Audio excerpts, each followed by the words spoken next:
The world where the MC lived was destroyed. Everyone had to fight against monsters to survive, and it was like that throughout his entire life. He was already tired, with huge piles of lifeless monsters around him. He kept finishing off the monsters, and for months, it stayed that way until those months turned into years.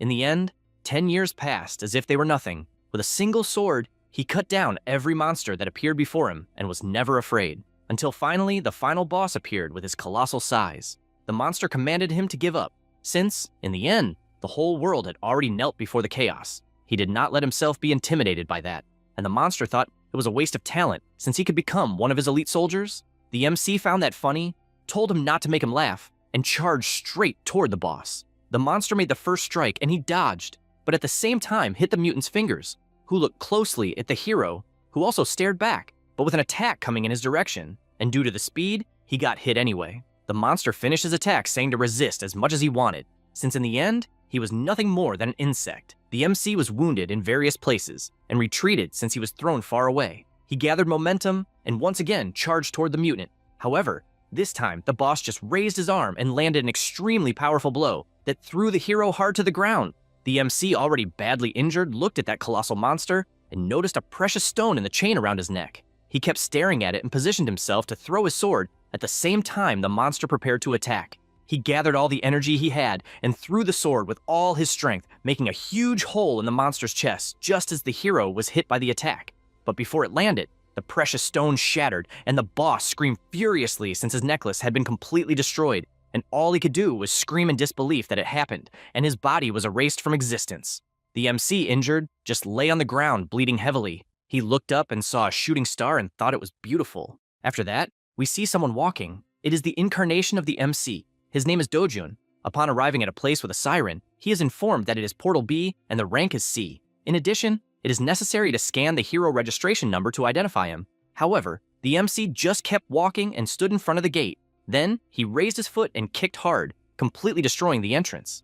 Because of that, an alert was issued warning that an unidentified hero had forced entry into the gate. He looked up unconcerned and entered the forest. While walking, someone caught his attention. It was a group of people asking if he was lost or something like that. The leader asked him to follow so they could get out of there. He just remained silent, and the big guy whispered that the boy's clothes were strange, and they didn't even believe he was a hero.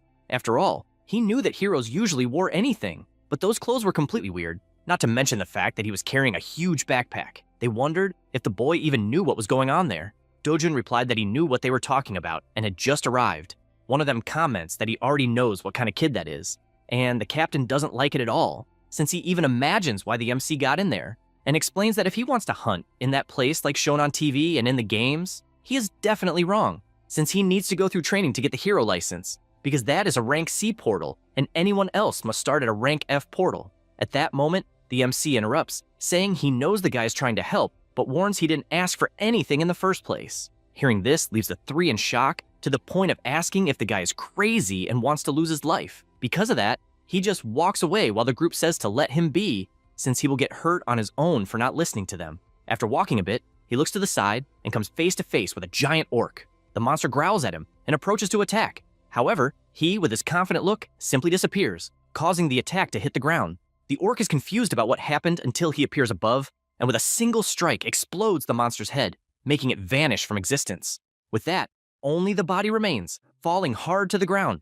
The MC kneels, imagining nothing has changed. With the orc already defeated on the ground, he bends down and picks up the dropped sword. He becomes thoughtful for a moment and goes toward the monster again, beginning to cut it open until he finally grabs the stone he was looking for. It is a low-quality magic stone. He imagines that if it were in his past life, he wouldn't even look at this item. After putting it in his backpack, he notices movement nearby until several emerge and charge to attack.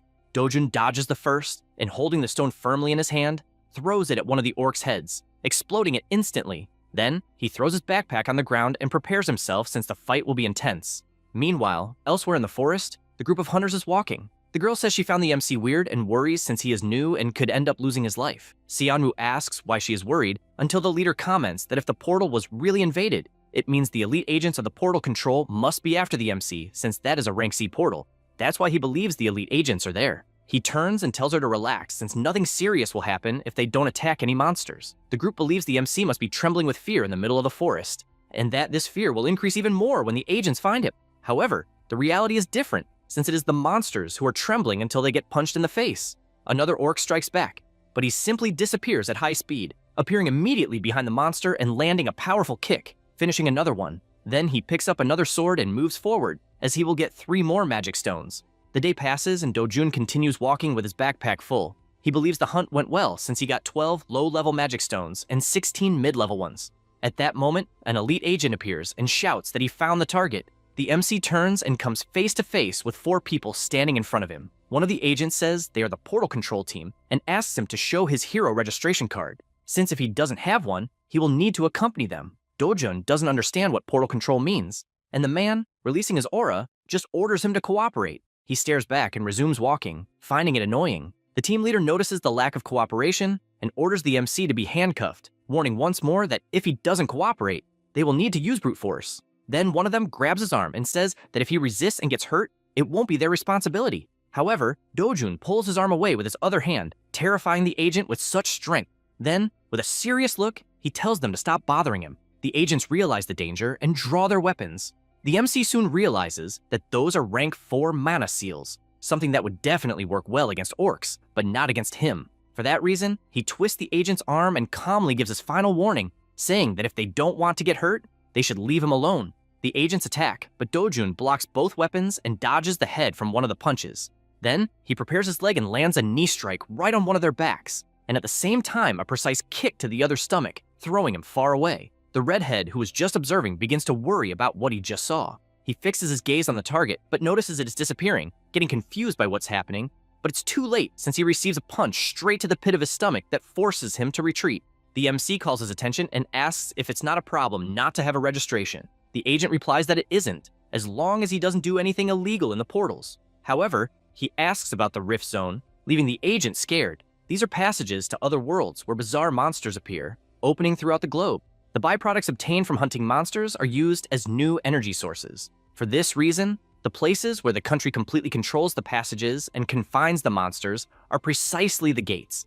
And the places that have not yet become portals are called Rift Zones. Dojun questions that regardless of which portal it is, they will keep hunting him, using the excuse that he invaded a forbidden place or something like that. The agent agrees, saying that if an unregistered hero enters a portal without authorization, the portal control teams are automatically notified, and those closest will take action. He assures that it's not as easy to enter a Rift Zone as it is to enter a portal. The MC approaches almost instantly, questioning what should be done in this case. The agent, seeing that his head is about to be grabbed, can only think that he knew it would be problematic, and that he should have spoken to headquarters from the beginning, and with a single move, he is thrown far away. Dojun gets upset since he didn't think those guys were a big deal, and so he simply leaves, being insulted with every possible name by the agent. Now, a little about his death in his past life. He broke the stone that was in the monster's chain, and the monster screamed that it shouldn't have happened. He imagines hearing a loud scream at the end while losing consciousness and being sucked by something. He believed it was death since he thought it was coming to get him. Then, with his eyes closed, he slowly opens them until he realizes he is in a kind of freefall and questions who the person in front of him is. The boy introduces himself as Dojun and says he is losing his life. Because of that, he only asks that his wish be fulfilled so he can leave peacefully, but the MC just refuses, leaving him downhearted by this quick answer. He warns that he regrets nothing and that he fought desperately for 10 years only to be betrayed by his comrades in the end, and his land was being destroyed and all his friends lost their lives as well as his family, and he assures that even with all his efforts, in the end, life means nothing, and so he asks if the MC doesn't also feel the same way. Dojun responds that even though his life ends this way, he hoped that his grandmother and sister, who are still on Earth, wouldn't live like that. The MC sighs and says it's okay, asking him to say what he wants. He gets excited and tells his wish. Back to the present, there is the digital complex of Gasan, Gainshan in Seoul. It is currently called the Hero Complex, as the exchanges of gate byproducts have become far more numerous than information technology companies. The MC kept walking among the people until finally reaching his destination. The employee greets him, and Dojun says he would like to sell some magic stones. The man says he is in the right place, as they can buy them for the highest price in all of Korea. The magic stones are placed on the table, and the man is startled because not even the monster dirt on the stones was cleaned. Then he says he will analyze them and asks him to wait a little, offering coffee while he waits. He says it's all the same and starts drinking his coffee while the stones are analyzed. The buyer counts 12 low-level magic stones, 16 medium-level, and 5 high-level, and asks if he is aware of the 40% fee they have. After calculating, he says they will keep a total of 5,460,000 wons. Dojun goes to the counter and asks what kind of nonsense this is, since he did all the work and they still want to charge a 40% fee. The employee laughs and suggests the client doesn't understand how it works, since they usually charge a 45% fee and are giving the best possible offer. He says if he doesn't want to sell, he can just take his things and leave, since no matter where he goes, he won't find a better offer. The MC says he will do that and starts gathering his stones. At that moment, the man grabs his arm and says he needs to pay for the estimate they made, besides the coffee not being free, with 300,000 wons for the estimate request and 10,000 for the coffee, adding that they also used a very expensive cloth to clean the stones. So the total bill came to 350,000. The MC pulls his arm away, saying he has no money at the moment, and the man with an evil smile says the store has some rank C heroes protecting the place, and immediately calls them. The men enter the room and ask why they were called, and if someone is causing trouble again. They stare at each other for a moment. The buyer is shocked at what he just witnessed, and then one of the guards is thrown onto him with a single punch from Dojun, finishing off all three. After that, he starts walking and slams his hand on the counter, cracking it, while saying that because of this, the fee will be 1% and assures they will now negotiate fairly. With everything settled, he leaves, and when he arrives home, he throws a block of money on the table, leaving his grandmother and sister surprised. The old woman asks what money that is, and he, not knowing what to say, makes up that he lent the money to a friend to open a business and it ended up succeeding. She finds that strange and asks since when he has any friends. Dojun feels embarrassed and says that person is from where he grew up, and they were very close at the time. She doesn't fully understand what that means, but just replies that she understands. Then the little girl asks if they are now rich by any chance. He replies yes, and that they will live well from that moment on. Onyoung starts running around the room happily celebrating being rich. The MC watches this and remembers Dojun's wish that all he wanted was for his grandmother and sister to live well in a safe house. He reflects that before he could respond, the boy simply disappeared. Then when he woke up, his new self was in that body. He knows that a house in the safest place in Korea costs 110 billion wons, and knows he is not obliged to follow his old body's wish, and also knows that if he can recover his strength, getting that money wouldn't be anything difficult. Rifts, portals, monsters, and everything in that place were destroyed because being the god of the sword in his other world, that place is like an amusement park. However, he is frustrated since he hasn't been able to recover even 10% of his strength. Suddenly, someone knocks on the door calling for him. The MC gets up and asks them to stay there since he will see who it is. After opening the door, he faces two people. They warn him that it is time to pay back the money he borrowed, making it clear that it is 48 million. The MC breathes deeply, knowing from his memories that those are the loan sharks from whom his former body borrowed money before losing its life. And he knows the amount he borrowed is 5 billion to pay his grandmother's hospital bill, and the guys increased it 10 times more. The two continue asking if he got the money from the portals. However, Dojun is not very patient and starts by landing a punch on the big guy's mouth, leaving the blonde terrified by it. He questions what he is doing, and the MC, with a scary look, says he has already given 9 million so far, which makes them drink the money. The frightened man asks if he is really Dojun, but he, with his fist clenched, tells them to inform their boss that he will visit him soon, and beats the two up. Hours later, he goes to the mall, and after entering the teddy bear store, his sister is amazed, asking if she can really have one of those. He replies that she can, and that she can have whatever she wants. Then he thinks that he has the memories of the former Dojun, which made him start having feelings, and even knowing it is just sympathy, he knows Dojun was kind to her, even being a half-sister. He wants at least to protect that feeling. Onyoung chooses one and asks if she can take it. He sees she chose a very simple bear and hands her a bigger one, saying that, as he said, she can take whatever she wants. This makes the little girl extremely happy. After that, they go to eat, and while having their meal, the MC hears someone whispering his name. It was a woman accompanied by two men. She asks what is going on since he is dressing better, although still ridiculous, and asks who the little girl is, implying he got involved with someone like his mother. Hearing this makes Dojun extremely furious, creating a heavy atmosphere around, and Eun-young only wonders who the woman is. He tries to control himself, and the woman, still there,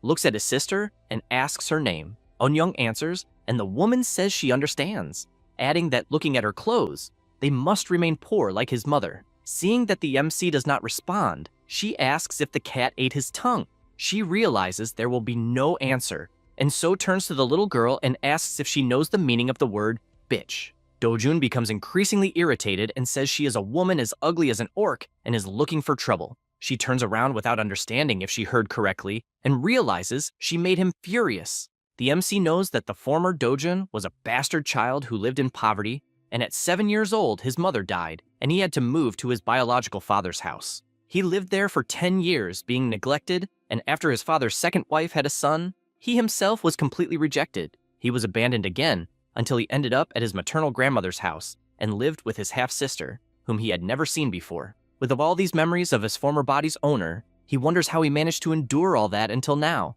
but knows it is okay since he will deal with everything. He goes to the woman and says, it's been a long time since he left her house, but she is still disgusting, and both her personality and appearance are worse than trash. Besides being as dumb as an animal, he emphasizes that this is why she walks around with an inferiority complex, bothering pretty girls, and still wanting to annoy an innocent little girl who cares about her own brother, finishing by saying she is a rotten person. These words draw the attention of the people around since he spoke out loud, and this makes the woman completely furious to the point of asking what he said. Suddenly, a beautiful woman appears, saying she hasn't seen Dojun for a long time. The chubby woman runs calling for her mother and crying, asks if she heard everything he said. She, furious, tells her to be quiet and questions how she can be so rude. Then she smiles and asks Dojun how he has been and that he should have visited her someday. The MC knows that she is the fakest of all since she was the one who tormented Dojun the most over the years. So he interrupts her saying she is disgusting, also asking who she thinks she is to speak so familiarly and tells her to go to hell. The woman is left speechless and just turns to leave. As she leaves, she wonders if that is really the Dojun she knows since he was a boy who always lowered his head and ended up getting beaten for no reason, and everyone leaves. The MC realizes the mood was completely ruined, so he calls his sister to leave. He reflects that the old Dojun who endured everything silently no longer exists, and therefore everyone should get used to it. After that, inside a moving car, the chubby woman asks why they left, since they should have finished Dojun off at that restaurant. The woman calls the secretary's attention and asks why Dojun is still alive. He gets worried seeing his boss is serious and replies that the report said they left the boy in front of a portal. She starts screaming, not understanding why he is still alive after being left in front of a portal. The girl gets scared by the conversation and asks what it means to be dead. Her mother stays silent, her daughter starts yelling what she did and if she tried to take Dojun's life. At that moment, the mother asks if she likes him, making the girl blush, saying it's not that, but only because if her grandfather and father find out, it will be a big problem. Hiju grabs her daughter's face and, furious, tells her to shut up because she will take care of everything. Lucia is terrified seeing her mother's expression. All the woman could think was that she will end the MC no matter what. 10 years ago, a rift zone appeared and the monsters that emerged started finishing off people. The world was in complete chaos, but with the appearance of heroes, the chaos was quickly resolved, and the core stones inside the monsters served as a new energy source, and countries focused on turning the rifts into controlled portals. So, the entire industry is based on heroes and portals. The conclusion is that to make money, you just need to become a hero. The MC arrives at his destination and starts walking until he enters the establishment. He is greeted by a man smoking who asks who the hell the boy is. After finding out who he is, he puts out his cigarette and asks if he really has the nerve to show up there after messing with his gang. Dojun says that the more he thinks about it, the more he believes he messed up, so he wants to be compensated for the mental and physical damage they caused. The man becomes thoughtful since he knows the MC was just an idiot, but suddenly changed and is full of attitude against strong guys. And judging by how he took down some of his gang members, he believes he must have awakened. The man stands up and says that apparently the boy achieved something cool and changed, and asks if by any chance he knows what happened to other idiots who also awakened and showed up there full of arrogance. At that moment, several other men appear and approach the MC. The leader warns that they all kept complaining and ended up in rank D, and he himself has several rank D heroes there to shut the others up. The MC, who is silent, tells the guy to sit down, making it clear they haven't finished talking yet. One of the henchmen asks how he dares to talk like that, and he, without much talk, punches the guy in the face, throwing him to the other side of the room. Then he hits the second and the third, asking if they are nothing more than loan sharks, since he believes they also know how to forge IDs. While beating up the gang, he says he will need more money and therefore will need a fake ID. The last gang member tries to land a punch, but it's useless since the MC dodges and attacks. ending up knocking out all the members. The MC orders a perfect fake ID without any mistakes and makes it clear he wants it by the next day. Everyone in the room is terrified, and the leader tries to understand what is happening since the power he just witnessed is not rank D, and he considers if it's rank C, although he really believes he might even be rank B. Dojin asks if he's not going to answer, and the leader shrinks, saying he understood. The MC approaches, saying he has more to say, and with a scary expression asks if by any chance that bitch Hiju sent them to kill him. The man starts sweating cold without saying anything, but this only makes Dojin squeeze his clavicle until he screams in pain like crazy and finally admits yes, she ordered him to kill him. He explains the woman asked to pile debt on the MC until he couldn't take it anymore to the point of taking his own life. The MC thinks about it and asks what he means by taking his own life, since they threw him in front of a portal. The leader, trembling, asks what he means by portal and says he has no idea what he's talking about and even swears he's not lying. He keeps begging since he's telling the truth, and also comments that if he had died like that instead of simply taking his own life, the woman wouldn't even pay. The MC thinks about it since it makes sense and says the name Cheol Woo, warning that he wants all information about this guy by the next day, since that is the name of the one who dragged him to the portal. He says this and leaves.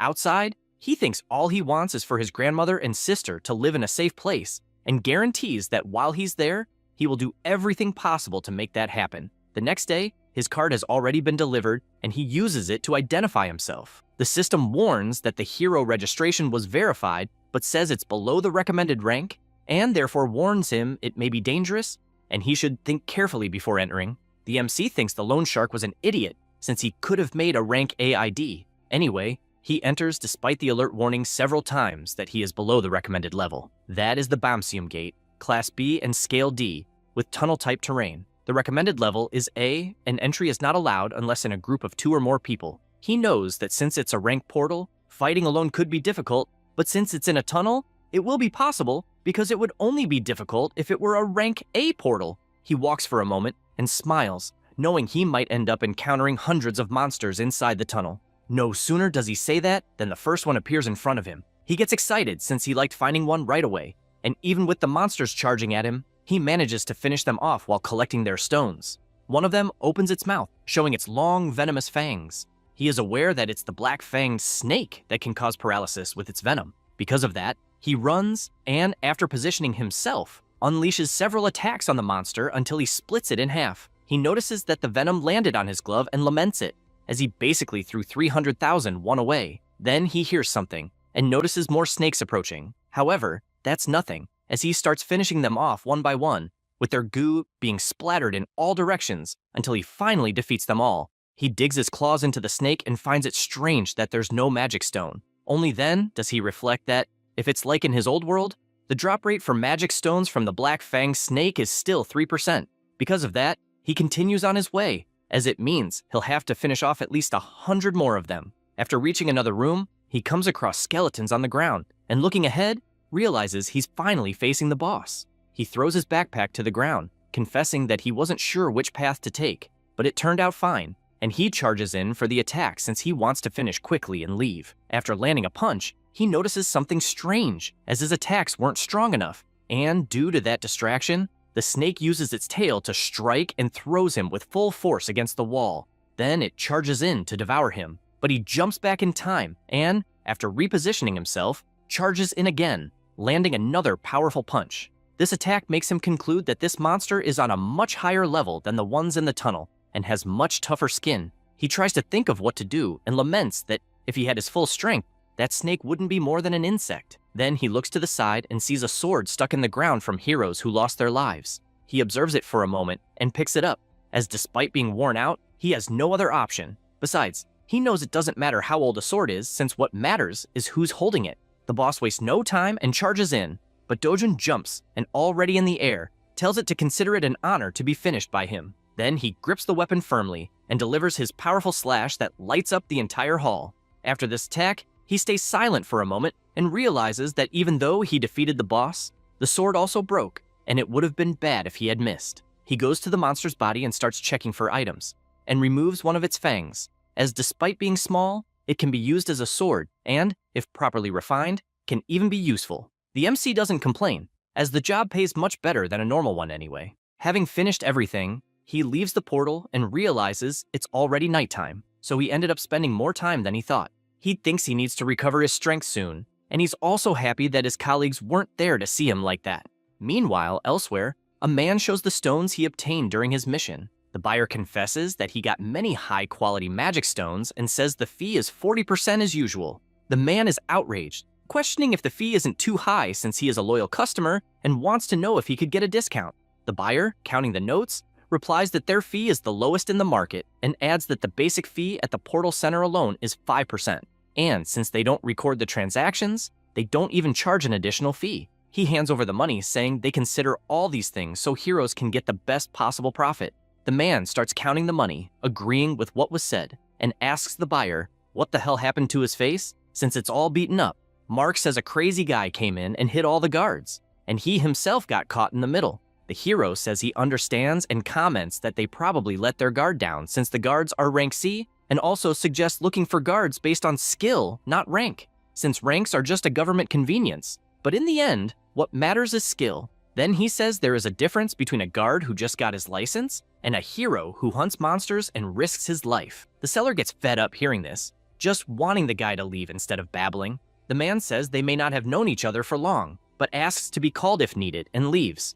Passing by the MC who was arriving at that moment, Mark panics seeing who just came in and starts shouting to the hero that the one responsible for the damage on his face is the boy in front of him. The man stops before leaving and asks if he's sure, saying he's tall and even handsome but doesn't seem capable of that. Anyway, he starts intimidating the MC, asking why he caused trouble there since a true hero can't be beating innocents, and asks if he doesn't know his duty is to protect civilians. The seller gets excited knowing the guy with the hood is a veteran hero of 7 years. However, Dojin turns around and tells him to shut up and get out of there. This makes the man furious and Mark happy since things are about to get rough. The MC asks if he wants to take revenge or something. He gets angrier until his veteran intuition kicks in, aware that the main cause of heroes' deaths isn't monsters, but fights with other heroes.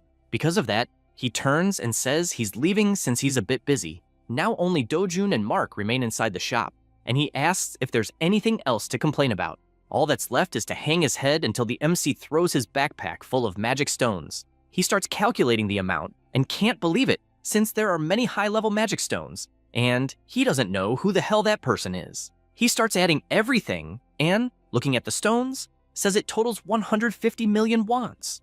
Dojun imagines he hunted all day and the stones are only worth 150 million and tells him to pay quickly. Mark says he still needs to deduct the fees, but sees the sinister look in front of him and wonders if he said something wrong. The MC smiles, saying there is really 1% fee to deduct, and asks for 148 million wands after that deduction. The boy gets furious, wanting to punch the MC since the commission is 40%, but that's only in his head, since he's not crazy to do that, and just says that for transactions above 100 million, he needs his superior's approval. Dojun, with a serious face, orders to get the approval quickly. The seller starts fiddling with his phone to contact his superior to explain what's going on, but without noticing the phone is taken from his hand, and Dojun, losing patience, tells his superior to send the money immediately if he hasn't understood. The man shouts through the phone that he understands and tells to return the phone to the employee. However, what he does is throw the cell phone against the wall and still says it's to get the money quickly, since,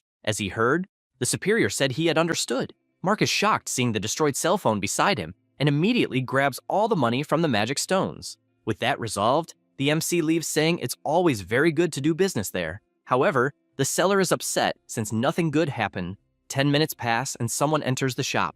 It was the owner of the establishment, asking why the phone wasn't answered and wanting to know what strange call that was earlier. Mark just tells his boss he's quitting and, showing the condition of the cell phone, says he can't take it anymore. The owner of the place looks fixedly ahead in the boy's direction, immediately takes his phone and calls his emergency contact, saying he needs them to show up at the shop immediately. The woman replies she understood and keeps walking, being an attraction to all because of her beauty, leaving everyone amazed. She doesn't waste time and soon arrives at the shop and enters to be attended.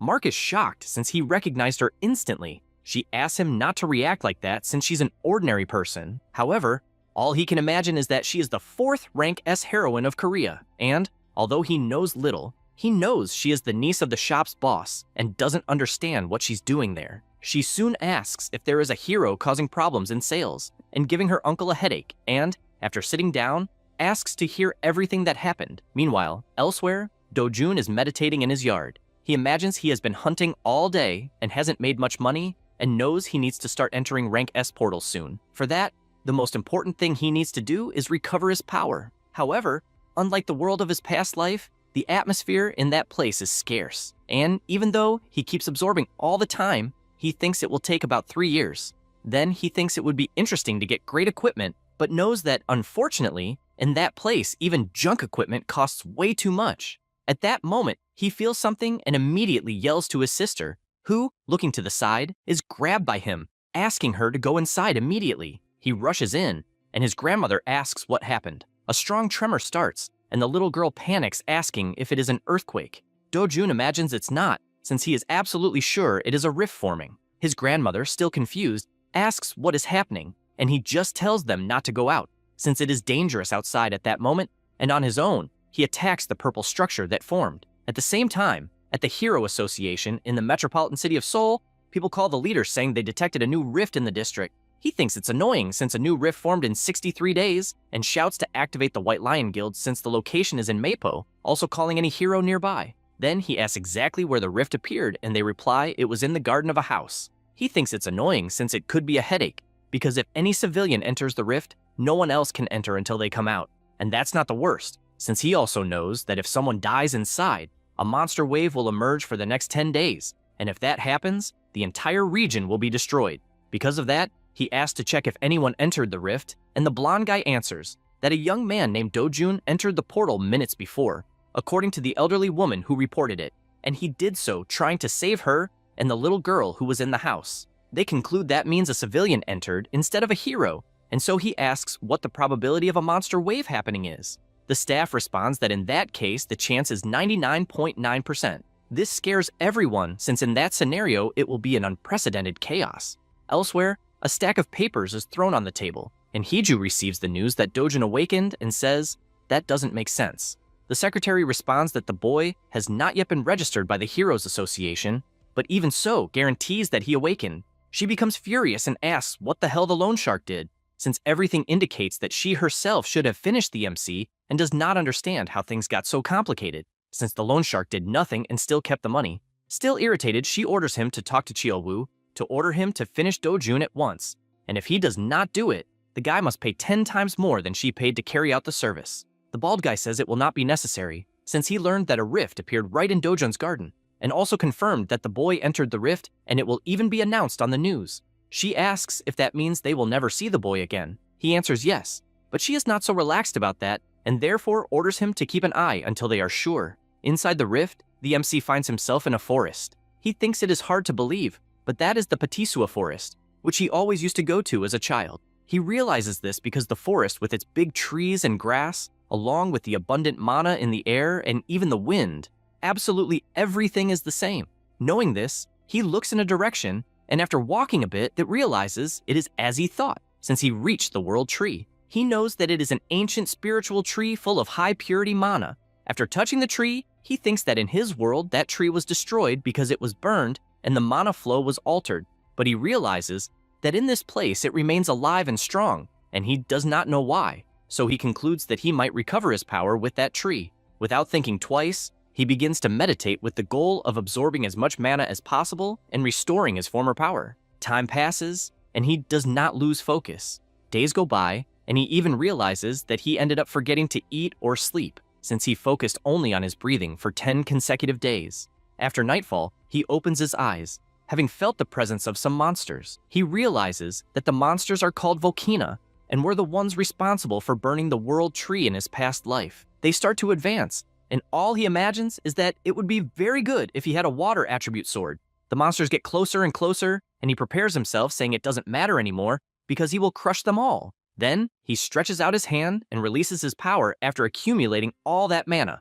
The monsters begin to scream in pain, and he stays focused all the time. What he is doing is releasing his mana, since when releasing accumulated mana in the form of energy, it explodes. He thinks it has been a long time since he accumulated so much mana. The monsters start to channel power through their mouths and shoot it toward the MC, who only sees the energy approaching and being blocked by his natural barrier. He starts walking, saying the world tree is finally safe, and with a confident look, says he wants to see how much stronger he has become. He cracks his neck, and the volcano begins gathering energy again, but at the same moment, he appears putting his hand in the monster's mouth to stop the power from passing through, and even so, the monster fires with all its strength, but the attack explodes inside its mouth, making its body explode from the waist up and dropping a magic stone. Now he walks toward the other monsters, and with a smile on his face says that by killing those idiots, he might even get the inextinguishable ember. Then, excited, he starts attacking all the monsters since, as far as he remembers, the drop rate was high, and he wonders how many monsters he will be able to eliminate. His excitement is so great that he cannot stop hitting the mutants.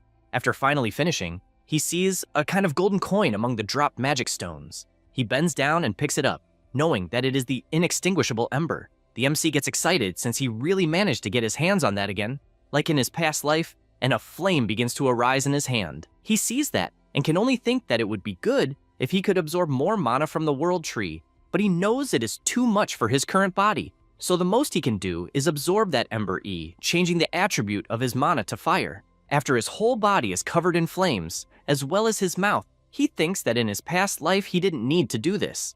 So he didn't know it would take 10 minutes to absorb just one. He starts moving his arm to see how he feels, and notices more embers on the ground, deciding to absorb as many as possible. Outside, many people are watching the rift, along with numerous reporters.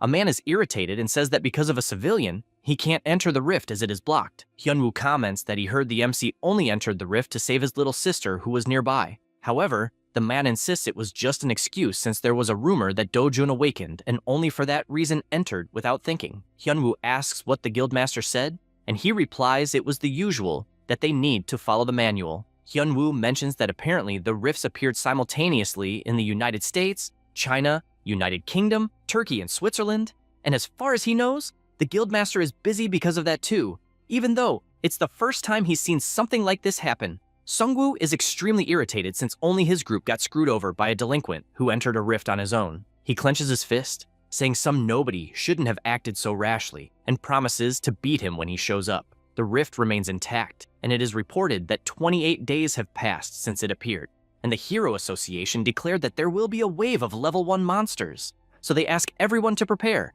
as this is what will happen if the civilian who entered doesn't leave in 2 days.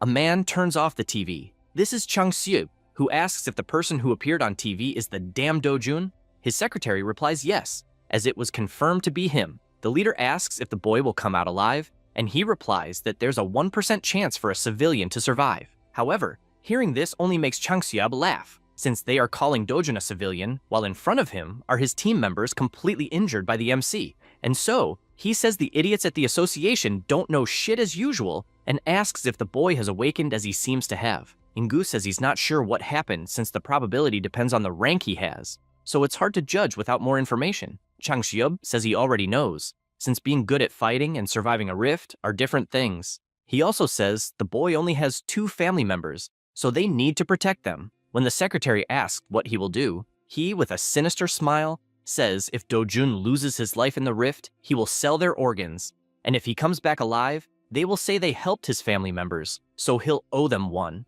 Meanwhile, inside the portal near the world tree, the MC has not stopped absorbing mana and the inextinguishable ember. He wonders how much time has passed, since he managed to absorb all of them. Now he can use his mana with the fire attribute as he wishes, and his resistance to fire has also increased absurdly. He reflects that the fire attribute alone already puts him at a higher level than when he was called the Sword God. He places his hand on the tree and gives thanks, since both in the past and in this life it has helped him. Then he starts gathering the magical stones on the ground and says he probably won't see her again, but promises that if she is in danger again, he will protect her no matter the cost. Back in the world, already at night, Dojun finally leaves the rift. He notices there is no one within a 1-kilometer radius and wonders if the evacuation was because they expected the monster wave. However, in another direction, he senses an aura and runs to check what it is. He sees 2 people talking and starts thinking that by their clothes they are heroes waiting for the rift, and knows that if they catch him, it will be a problem.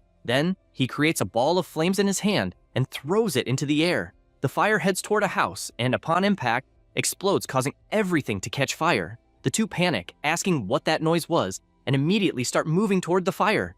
As they get closer, they realize the fire has already spread throughout the whole house, and they don't understand why the hell that place caught fire out of nowhere. The MC, who is watching from afar, imagines that his accuracy was very good and, looking at his hand, remembers his friend, since he was the strongest mage on the entire continent and would undoubtedly be amazed if he saw that power.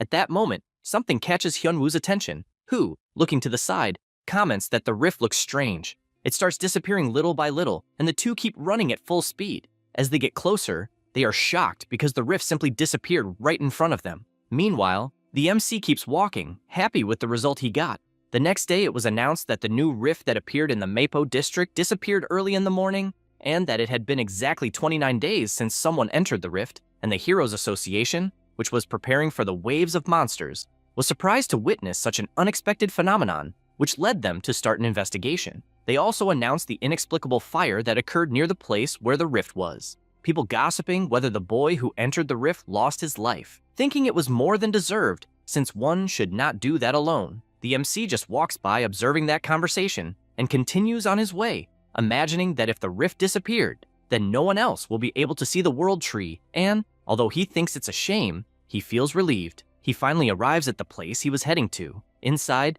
two people are talking, and the smoker says that if the MC lost his life, then it's over for the old woman and the little girl. His colleague agrees and also comments that their boss, being a civilian, will make a lot of money. The smoker said the old woman doesn't have much to enjoy, but thinks the little girl will grow up to be pretty, and believes the boss is looking for something to do with her at that moment. At that instant, someone calls for them. It was the MC with his terrible aura, asking where their boss is. At that moment, a car stops in front of the place and a person gets out.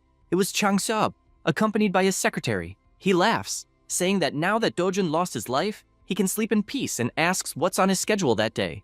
Ingu checks his notes and says he has lunch scheduled with CEO Bark, and after that, nothing in the afternoon. He asks if that's serious, and orders to ask Madame Kang to visit him that night, besides arranging some new girls for him to have fun with. They start going up the stairs until they are shocked to see one of their subordinates getting beaten up. He freezes at what he's seeing since another subordinate was defeated in moments. He realizes who the person in front of him is, and the MC, with his evil look, comments that apparently a dog was messing where he shouldn't. Chang Xiaob can only tremble in fear before that aura. Dojun puts his feet on the table and asks if he has gone deaf. Chang Xiaob is on his knees while the MC is sitting until he orders him to bark, since he doesn't think a bastard like him should be treated as a human. He obeys and starts barking as if there's no tomorrow. Their subordinates stand with their backs turned, unable to do anything, just listening to what's happening. Dojun approaches and orders him to bark louder, and accuses him of pretending to be an ally, but as soon as he saw an opening, stabbed him in the back. Then, he gets closer and asks if he really thought he wouldn't know how to deal with an idiot like him. Chang Xiaob crouches immediately, begging for mercy, saying he will serve as a loyal dog from that moment on. Dojun kicks him in the mouth, throwing him backwards with his head on the floor. Then he calls the secretary and says he will be the new boss, ordering him not to work like a dog for a guy who isn't even human. He also says he will probably like getting rid of trash like Chang Xiu, and therefore gives permission to do so. The Four Eyes starts to sweat cold until he crouches down, warning that their boss has many connections, and that if he himself suddenly becomes the boss, he believes people will find it strange. Therefore, he asks to give the leader a chance. However, the MC questions why he is acting that way, since he knows he is an expert at putting people in barrels and throwing them into the oceans, or even crushing them in a junkyard. Then he assures that if he does not want to help, he himself will throw their leader into a portal to become monster food. Chang Xiao bows once again, begging for a chance, and saying he will work until the day he loses his life, and everyone keeps begging for that. Dojun finds it annoying, since it would definitely be better to cut that guy off to avoid problems in the future. He sighs and says he will see if he has become more emotional. Then he stretches out his hand to greet the leader, who becomes extremely happy for the chance. He apologizes for everything he did and assures he will serve very well, but soon he notices something strange and realizes his hand is on fire when grabbing the MC's hand. Dojun stares and warns that this will be the last chance he gets, and with a simple pull, he rips his hand off, turning it to ashes instantly. Chang Xiab screams wildly in pain, and the MC just looks back and gives a final warning, making it clear that if he sees anyone touching even a finger of his family again, everyone there will lose their lives. Then he orders to protect them responsibly 24 hours a day, or they will also die. With everything that happened, Dojun was officially considered missing along with the rift. The government, the Hero Association, and all kinds of newspapers and media are treating him as if he were already dead. He knows that if people find out he returned, he will only have problems, and imagines that soon Chang Xiub will find a new house, so he should prepare for the move. His sister is happy, eating a hamburger, and with a smile on her face says she is glad they are moving. The MC says she will be able to go to daycare with other children, and next year, he will also do something like that. However, the girl becomes depressed, which makes him desperate to ask what happened and if she does not want to go. Eun-young replies no, because the others tease her saying she has no father or mother. He gets irritated by that and says if she does not want to, she does not have to go since she can go straight to school the following year. She is happy to hear that and asks if it is true she does not have to go to daycare. He says yes, but angrily thinks he should send her to an elite private school since that way no one would bother her. Then he remembers moments before. In another place, the MC meets with the Four Eyes and asks if he by chance left a lady with a child in a motel and if he has any idea what he is doing. He, worried, replies that the motel is part of their company, so in terms of security, it is the safest place possible. Then the MC goes to his family, and his sister runs to him happy to see him. His grandmother takes his hand and says she is very happy to see him alive. The same goes for his sister, who could not stop crying saying she is glad to see him well. He watches that and smiles, saying everything is fine. Back to the present, the girl asks if by chance he's also a hero. Dojun asks if she would like him to be one, but she says no. He does not understand why, and she says she heard that a hero fights monsters and sometimes dies, and that is why she and their grandmother want to stay with him forever. Dojun hears all this and sighs, since that phrase, stay forever, was impactful. He imagines that even in his world he was the last to survive and lost everything fighting monsters all those years. However, he realizes that at the moment he has something precious he had forgotten. So in this world, he sees he can finally protect that small happiness. In another part of the city, at the Korea Hero Association, Taiwang, the association's founder, asks his employee if it is really impossible to find out anything. She apologizes and confirms, since they really found nothing. He says it's frustrating because if a rift can disappear so easily, it means it can also reappear out of nowhere. She responds that that's exactly it, and that this kind of variable is very dangerous and she doesn't understand how it didn't trigger a monster wave, since she believes it would have been easier. However, he orders her to speak carefully, since considering the people's safety, it was the best possible outcome. He is one of the 100 most respected heroes in the whole world. If he ran for president of Korea, he would easily win, and they say he could have conglomerates if he wanted. However, he is someone who doesn't care about the government or wealth, only about the people's safety and containing the rifts. He asks to take as much time as needed to investigate, and his secretary replies she understands and says that the lady who lived near the rift sold the house. He thinks that's cool and asks to make sure they offer a price well above market to be fair, and if he could offer some support for losing a family member, that would be good too. He goes to his computer and soon notices something, since he learned that the rifts appeared around the world at the same time, and that this is problematic. His secretary asks if by any chance the United States and China have managed to control them. He says the problem is the United Kingdom, since their best heroes are at other rifts. At that moment, a notification arrives, and he can't believe what he's seeing, since it's a worldwide alert that a monster wave occurred in the United Kingdom, still in the morning. The MC keeps walking through the city until he goes to his usual place where he sells his magic stones. He opens the door, and Mark says good morning, until he becomes desperate upon seeing who it is. Immediately, he starts yelling at his manager that this is the troublemaker. The owner closes the newspaper he was reading and stands up, asking if this is the person who abused their goodwill while he was away. Dojun replies that it's the perfect time for the owner to be there and says he has many magic stones to sell that day, so he wanted someone with more authority to handle it. He says this and throws his full backpack on the floor. The man sees this, imagining it must be full of low-level magic stones like last time, and says they won't do business with him anymore, so he asks him to leave. The MC asks why not. The establishment's manager says that a 1% fee is a big loss for the shop, and so they don't want to do business with that kind of person. Dojun laughs, warning they'll regret it, but the manager doesn't care and says there's no reason to continue talking, since only the association charges 5% fee, so none of that makes sense. Then he turns and tells him to leave and never come back. The MC goes to his backpack and dumps the magic stones inside, leaving both Mark and Janwoo shocked. You realize they are heroic magic stones that are worth any price they ask. The MC laughs and says that if they don't want them, it's no problem.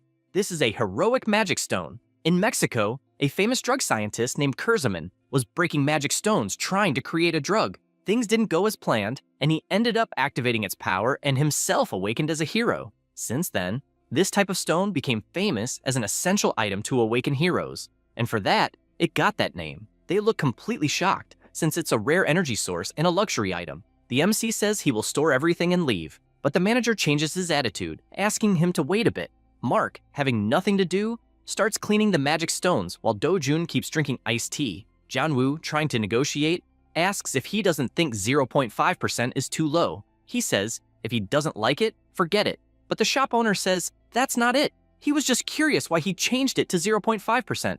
He replies it's because he annoyed him. So immediately, Janwoo bows, begging for forgiveness, saying he wasn't thinking clearly. The MC, without much talk, tells them to stop wasting time, since he wants the answer, if they will accept or not.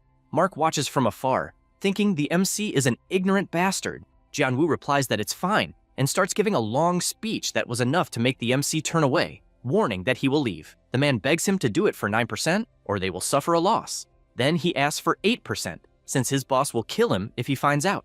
Next, he lowers it to 7% and says he can't go lower, but the MC says he never asked to lower it, so the new value is 6%, but he warns that this way it won't work. Mark just watches that humiliation, since Janwoo was already on his knees not knowing what else to do. Then, the MC says he is kind and will leave it at 1%. The man shouts, calling him a damn thief, but actually, that was in his mind, since he's not crazy enough to shout that to someone who got a heroic magic stone. Then the MC makes it more interesting by saying that to let them know, they have 7 more backpacks like that one. The two are shocked hearing this, and the manager shouts for Mark to run at the speed of light to get the contract. With everything settled, he receives 67 billion wons for the heroic magic stones. He reflects that if he continues like that, he will manage to buy the house that costs 110 billion. However, he knows it's not possible to get all that again with the portals, and all he wanted was to be able to enter a new rift. Suddenly, the phone starts ringing with an alert, and the manager asks if it's a monster wave. However, it was just an administrative alert from the Ministry of Foreign Affairs warning about what happened there. He is intrigued by this. Then, he said that useless and unskilled people are pathetic. He keeps walking, imagining that if it had been in another time, he would have run to the rift, no matter the country or association, but he is sure he will not live like this anymore. After that, he goes to a restaurant with his family for a banquet. His grandmother checks the menu and is shocked, since 100 grams of meat was costing 250,000 wons, and she thought that was too much. He just tells her not to worry, since he earned a lot of money on his last hunt. Eun-young watches the meat, and after bringing it to her mouth, her eyes shine, amazed because the taste is surprisingly good. Sunja stares at the juicy meat until the MC also looks and says he will want a rib, a steak, a sirloin, and pork belly. His grandmother is shocked by how much he ordered and asks if he didn't overdo it a bit since she doesn't know how they will eat it all. Do-jun, with a smile on his face, asks them to eat with their hearts that day, and, for that reason, they could eat well. She breathes deeply, not understanding the reason for that, until her granddaughter points to a piece of meat in her direction, asking her to eat it because it's delicious. She decides to try it since she has nothing to do and is amazed because it is indeed very good. Everyone continues eating and having fun. At that moment, Jo-yeon enters the restaurant and starts walking between the tables until she reaches the MC and calls him. She asks if they could talk a little, already stating that he is a hero. However, she is interrupted when he asks if she can't see that he is eating with his family, and if she has business to discuss, she should talk to him after he finishes the meal. She processes what she just heard and, irritated, wonders if he has no idea that she is Jo-yeon. Anyway, she replies that it's all right, not understanding how someone could talk like that, then goes to the waiting area. People can't believe it, seeing an S-rank heroine sitting and waiting, besides knowing she is easily one of the top 10 most beautiful heroines in the world. They whisper, wanting to know who is the person that would make her wait. Jo-yeon just stares fixedly, thinking that 2 months earlier, Do-jun was the first person to come out of a rift alive, and the rumors say he awakened inside the rift, but he was declared dead after the rift closed. She realizes the boy is living very well, and admits that he is someone who made her feel tense just with a look. She tries to deduce if he became an S-rank in those 2 months, but she has, as an example, the magnate Kafmore, who took 5 years buying magic stones to reach S-rank and only then awaken. She doesn't accept that a boy suddenly reached S-rank, only believing he is someone with a unique ability or something like that. At that moment, the MC and his family start to leave the restaurant, and seeing this, Zhao Yan stands up, but another person steps in front, catching the MC's attention. It was Chill Wu, with his bizarre face, saying that it seems he wasn't crazy since it really is Dojin there, and asks how the hell he managed to crawl out of the rift. He approaches saying he knew he was a worm, but didn't want a cockroach right away. Zhou Yan can't believe it since, among all the people, it's precisely Chill Wu there, and she doesn't understand why. However, the MC just looks away and calls the S rank, asking if she wanted to talk about something. The big guy also looks to the side and sees that it really is Zhou Yan there and asks what the hell is going on. Dojin replies that he has something to do and asks her to help his family this time. She asks what kind of help, and he says to just call a taxi for them to go home, and then, with his intimidating look, says he will be busy since he remembered he forgot to collect a debt, leaving the big guy excited. Then, leaving the restaurant, Julian takes the grandmother and the MC's sister to the taxi and tells them not to worry and to come back safely. She says goodbye until the car finally leaves. Inside, a loud noise is heard, and it was Dojun with his hand raised since he just slapped Chielwoo right in the face, who becomes furious asking if he wants to die. However, the employee interrupts, asking for permission since they can't fight inside. He turns around pushing angrily and tells her to fuck off, which scares all the restaurant customers. Then, he starts shouting like a madman asking if Dojun wants to lose his life. But once again, the hand goes toward him, and the MC lands another solid punch that not only hits, but also throws him backward. The MC says he wanted to have a talk with him and asks if he was the miserable one who threw him into that portal and left him to die. So he guarantees they have a lot to talk about. Chielwoo laughs and says he has nothing to say to someone who was abandoned by their own father, and that it seems even his stepmother hates him. He takes his cell phone and starts a voice recording, so he asks to repeat everything he said. The big guy, already furious with that, tells him to fuck off and, gathering energy in his hand, says he won't say anything and instead attacks, saying Dojun is nothing more than the son of a bitch. The MC just watches, and, with a simple raise of his hand, blocks the attack and immediately reflects it back. This leaves Chiolwoo confused since his punch was simply reflected. Dojun, still with his hand raised, uses his impulse technique and throws the big guy far away. Without wasting time, he jumps and starts beating that trash. Meanwhile, the restaurant employee is terrified because she needs to call the police and no longer even remembers the number.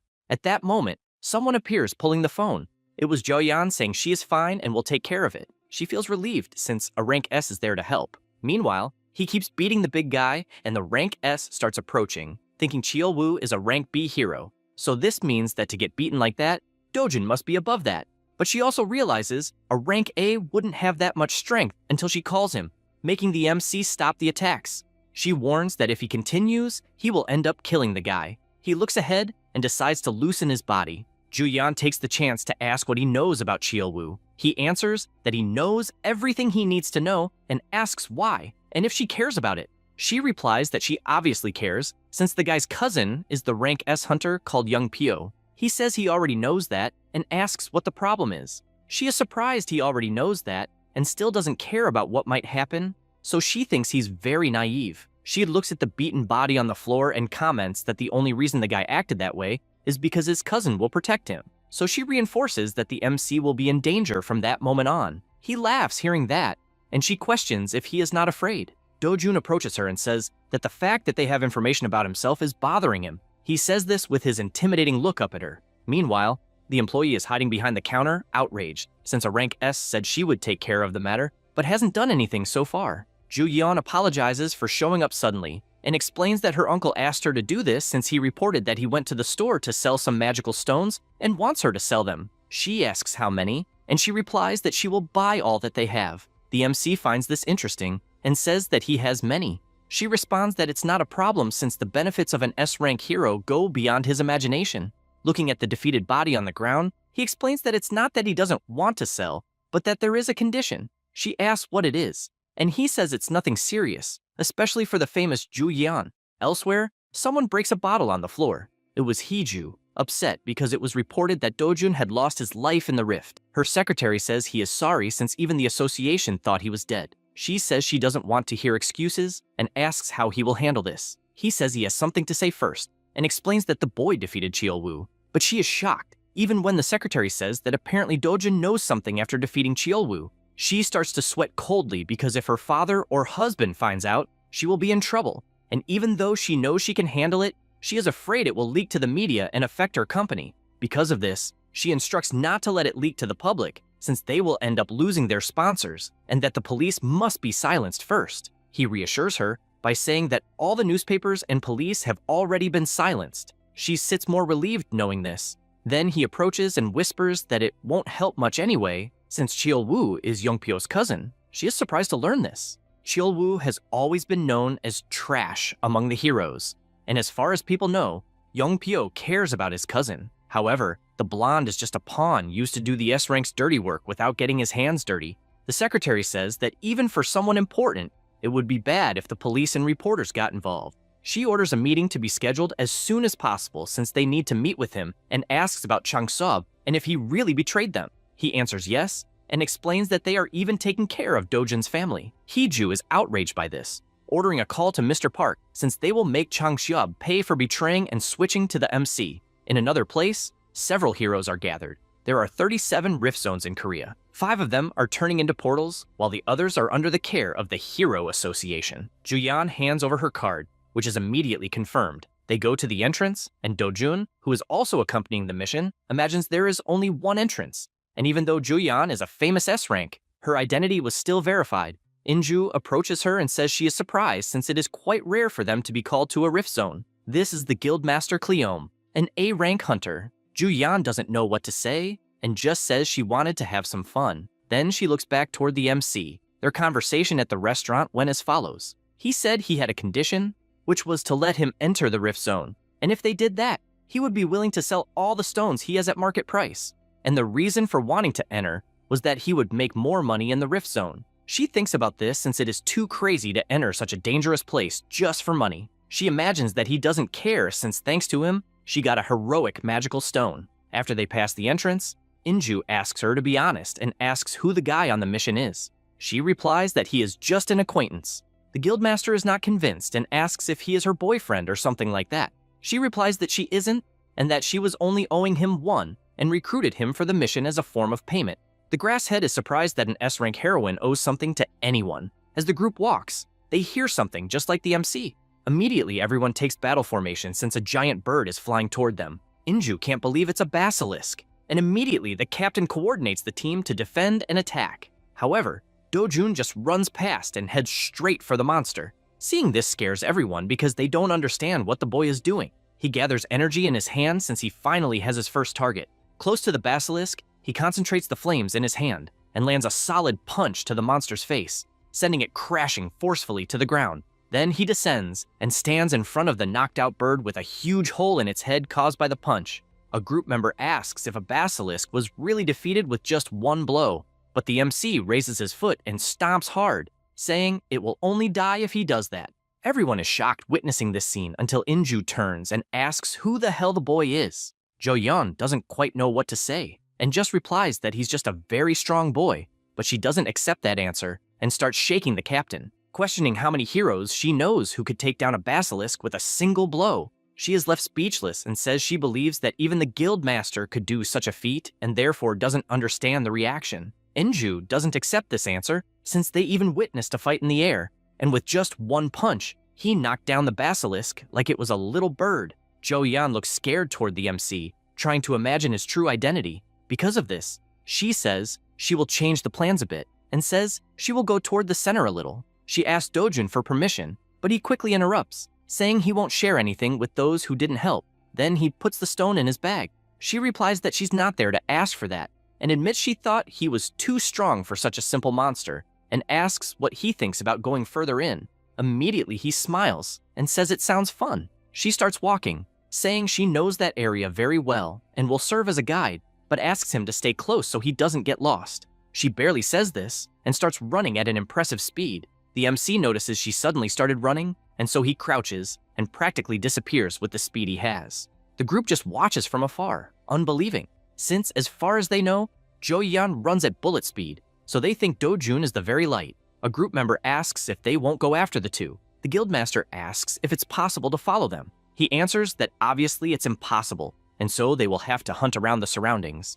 She goes to the defeated basilisk, seeing the damage the MC caused, reveals that she and the rest of the group are revered for being A-rank heroes, but admits that compared to S-rank heroes, they are insignificant beings since there are powerful people like Zhao Yan and another certain someone whose name she doesn't say. Meanwhile, Zhao Yan is moving at full speed until she looks back and sees nothing and wonders if she should slow down. But at that very moment, the MC, who was already by her side, asks if she could run a little faster, and so she is overtaken. She simply couldn't believe it since she doesn't understand how she was caught, as when it comes to speed, she's top 2 in the entire Korea. The MC decides to walk backward until matching her speed and confesses that he did not expect her to be so slow, besides not being able to keep up with him that way. Jo-yeon shouts furiously, since at no point did she say she would follow him. The MC stared up towards some mountains.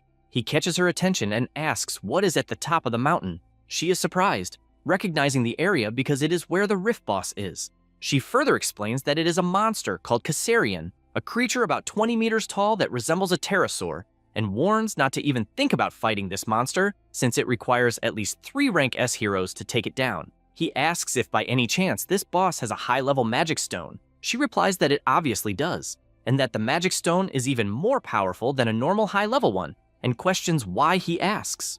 Then he just resumes walking, and she becomes scared, wanting to know if he is really thinking about profiting from the boss, since she did not call him to the rift to do something so dangerous. But when she sees, he is already running at full speed, and she becomes terrified, since facing Kassarian alone is suicide. So she starts running too, getting close to him, but the MC disappears by increasing his speed even more along the trail toward the top of the mountain. After a while, Jo-yeon is shocked by what she sees and asks what the hell that is, since in front of her, the boss is already completely defeated. She sees Dojun putting away his knife and cannot hide her shocked expression because Kassarian is extremely powerful, and she even knows of a rank S hunter named Haeyol who was known for hunting this boss. When this hero faced him for the first time along with a group of rank A hunters, all were obliterated, leaving only Haeyol alive. He was frustrated by this, and, after that event, created a group with another rank S hero and 2,000 rank A heroes, purely for revenge. The hunters attacked with their arrows targeting the boss's wings and also restrained him in various places with their magical bindings. The rank S took advantage of the moment and attacked together with his whole group, but Kassarian also fought back, and the battle went on for hours, being a complete massacre. She says the hero did manage to hunt Kassarian, but most of the heroes died, and because of that, the great guild Sweet Life has not recovered its strength even after 3 years. The MC, who was opening the monster to collect the stones, looks aside and says the girl did not help at all, so he says it's good for her to know what that means. Jo-yeon gets furious since at no point did she say she wanted any reward. She remains surprised because if she had not seen with her own eyes the infamous Kassarian being defeated with a single blow by the MC, he finally manages to remove the magic stone and, after admiring it for a while, he puts it away and says he no longer needs a guide and tells her he will walk alone from then on. She asks if he won't take any more parts of Kassarian, since besides the magic stone, there are other valuable items like the boss's scales and claws. He stops walking and says he doesn't care. Then he resumes walking, saying it's better to get other magic stones than those materials, and that she can even take those for herself, considering it payment for helping as a guide. She looks at the defeated monster on the ground and replies that she doesn't need any of that. Later in the afternoon, the group of heroes is gathered, and several backpacks are piled up. The rank A heroes watch, and a guy comments that Dojun is constantly grabbing backpacks there and returning with them full of magic stones. He admits that their guild would have to hunt for at least 3 continuous days to get the same amount of stones that he has. The guildmaster looks at Jo-yeon sitting on the floor and asks who the heck the boy is. She is aware of the absurd speed she witnessed and, frightened, imagines that if what Jo-yeon said was true, then the boy finished Kassarian without any special equipment and concludes that this could mean he is the strongest hero in all of Korea and maybe even in the whole world. She then looks to the side and sees the MC arriving with another backpack and throwing it on the floor. They start gossiping that Dojun came back with another full backpack and believe that even if they told other people, no one would believe it. They say it's even better not to tell anyone since they won't believe it. Jo-yeon gets up and starts talking to the MC. They watch from afar and wonder if the two are flirting. They suggest that the boy could take better care of himself to match Jo-yeon's beauty, since they think the two go well together because he is not ugly. However, Inju stops to think since what she's seeing can't be called flirting, because she is witnessing him being a little rude to Juyeon, who never thought she would see someone treating her like that. Suddenly, he hands the backpack to her and starts walking out.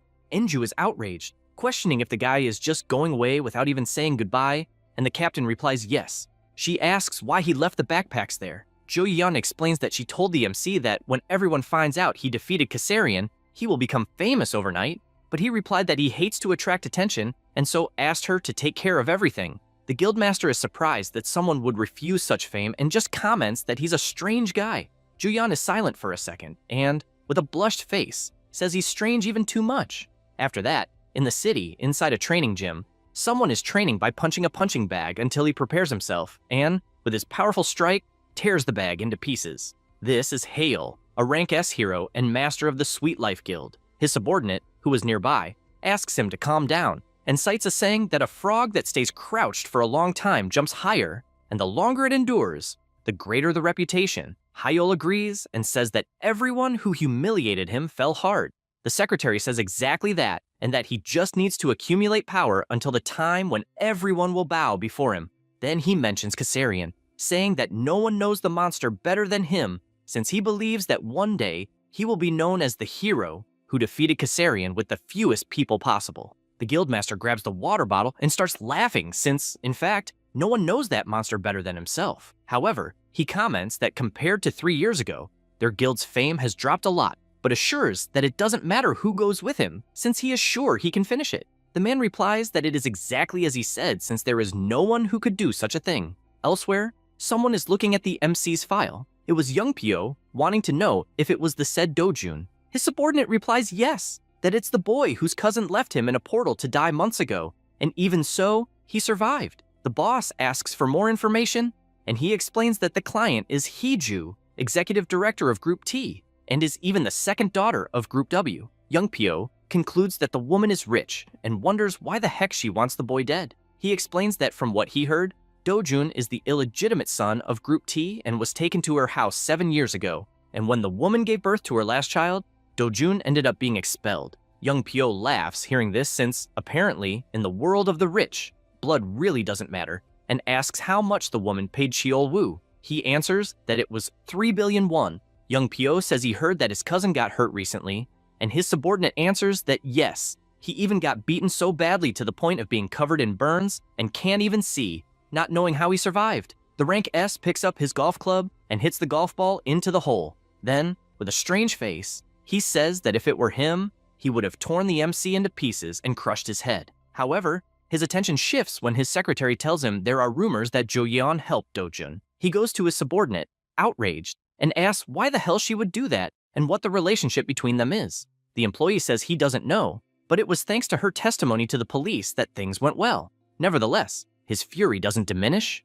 and so he wants to find out what the relationship between them is, because if there is nothing, it means they have some agreement behind the scenes, and he wants to know exactly what happened. The man runs off since he needs to do this immediately. Young Pyo looks down irritably and even crushes the golf club, then throws it on the ground. He worries because Heeju will look for him soon to do what Cheolwoo wasn't able to. Then he relaxes a bit, and again with his strange face says that woman is very kind and very rich. After that, at night, the MC keeps walking through the streets. He reflects that hunting in the Rift Zone is more efficient than any portal, and therefore already knows he will depend on Jo Yeon if he wants to do it again. Back to when they were inside the Rift, Jo Yeon says that if she sells the Kassarian Magic Stone, people will come after her questioning her abilities, and the media will get very agitated overnight, and says she can even hold them off, and still says that if he wants to become famous, no problem, and asks what he will do. He just hands over the backpack and tells her to take care of things. He smiles, remembering all this,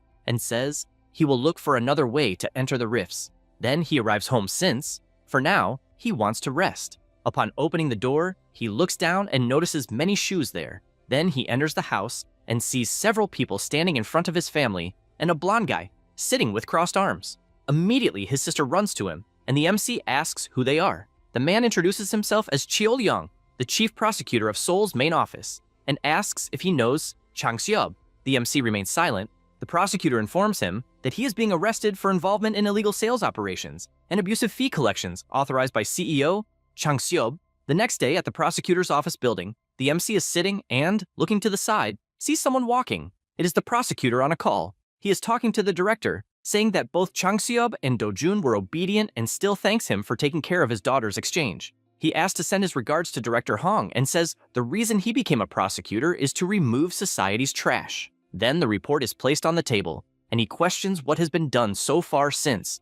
Looking at the accusations list, Dojun could spend at least 10 years in prison and warns that Changseob has already helped prove that several of those things are true. The MC stares silently, and this makes Cheol-young furious to the point of calling him a son of a bitch and asking if he thinks this is a joke.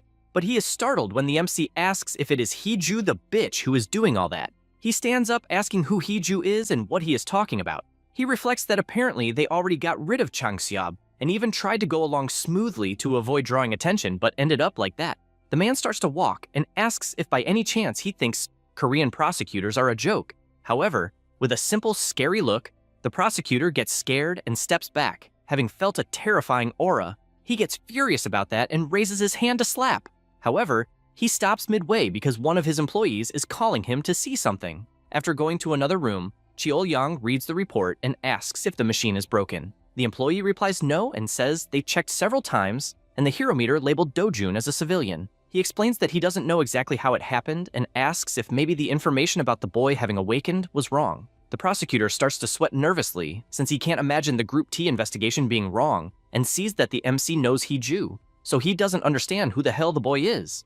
Meanwhile, the MC remains seated. He reflects that it finally makes sense why Korean prosecutors are called mad dogs and doesn't know if he should completely destroy that place or not, and still needs to flee somewhere with his grandmother and sister. At that moment, someone opens the door. It was Ju Yan who, seeing him, asks what he is doing there. He answers that he honestly has no idea. She asks him not to do anything and not to stall the prosecutor's office because, although it seems absurd, if he uses force there, it will be much harder to deal with the consequences. He asks if she's going to help him. She answers that she knows he did nothing wrong, and if he knew nothing, it would be one thing. But since he knows he did nothing, then it means he was wrongly accused. That's why they need to take care of this immediately. The MC smiles, asking if she is serious. She explains that the Hero Association will take over the investigation and that she will keep an eye on him since he has a false hero registration and illegal entries through the portals. However, he interrupts her, asking about his family. She pretends not to understand, asking if he thinks she is his secretary and why she should know about his family. He stares at her while she looks away until she asks him to relax since his family is safe. Dojun thanks her for that and says he will reward her for what she is doing. Jo-yeon blushes and asks for patience so this can be resolved as quickly as possible. What she chose was not to prove the MC's innocence, and prosecutor Cheol-young was fired after it was discovered that he accepted bribes and made illegal requests. And a fair investigation confirmed that Do-jun had nothing to do with the incident. Him being punished for using a false registration was thanks to Jo-yeon's defense that everything ended with him being formally released. They were driving together when the radio announces that currently, in the United Kingdom, a monster never seen before came out of the portal and is attacking civilians. 4 eyes and a potent venom. The MC doesn't even let the radio finish and says the monster is a Macassian. She is surprised hearing that and asks how he knows that since it's a new monster, so only the association knows its name, but he just keeps looking ahead. A monster's name is not something decided alone, and every magic stone has condensed energy that generates unique information about monsters.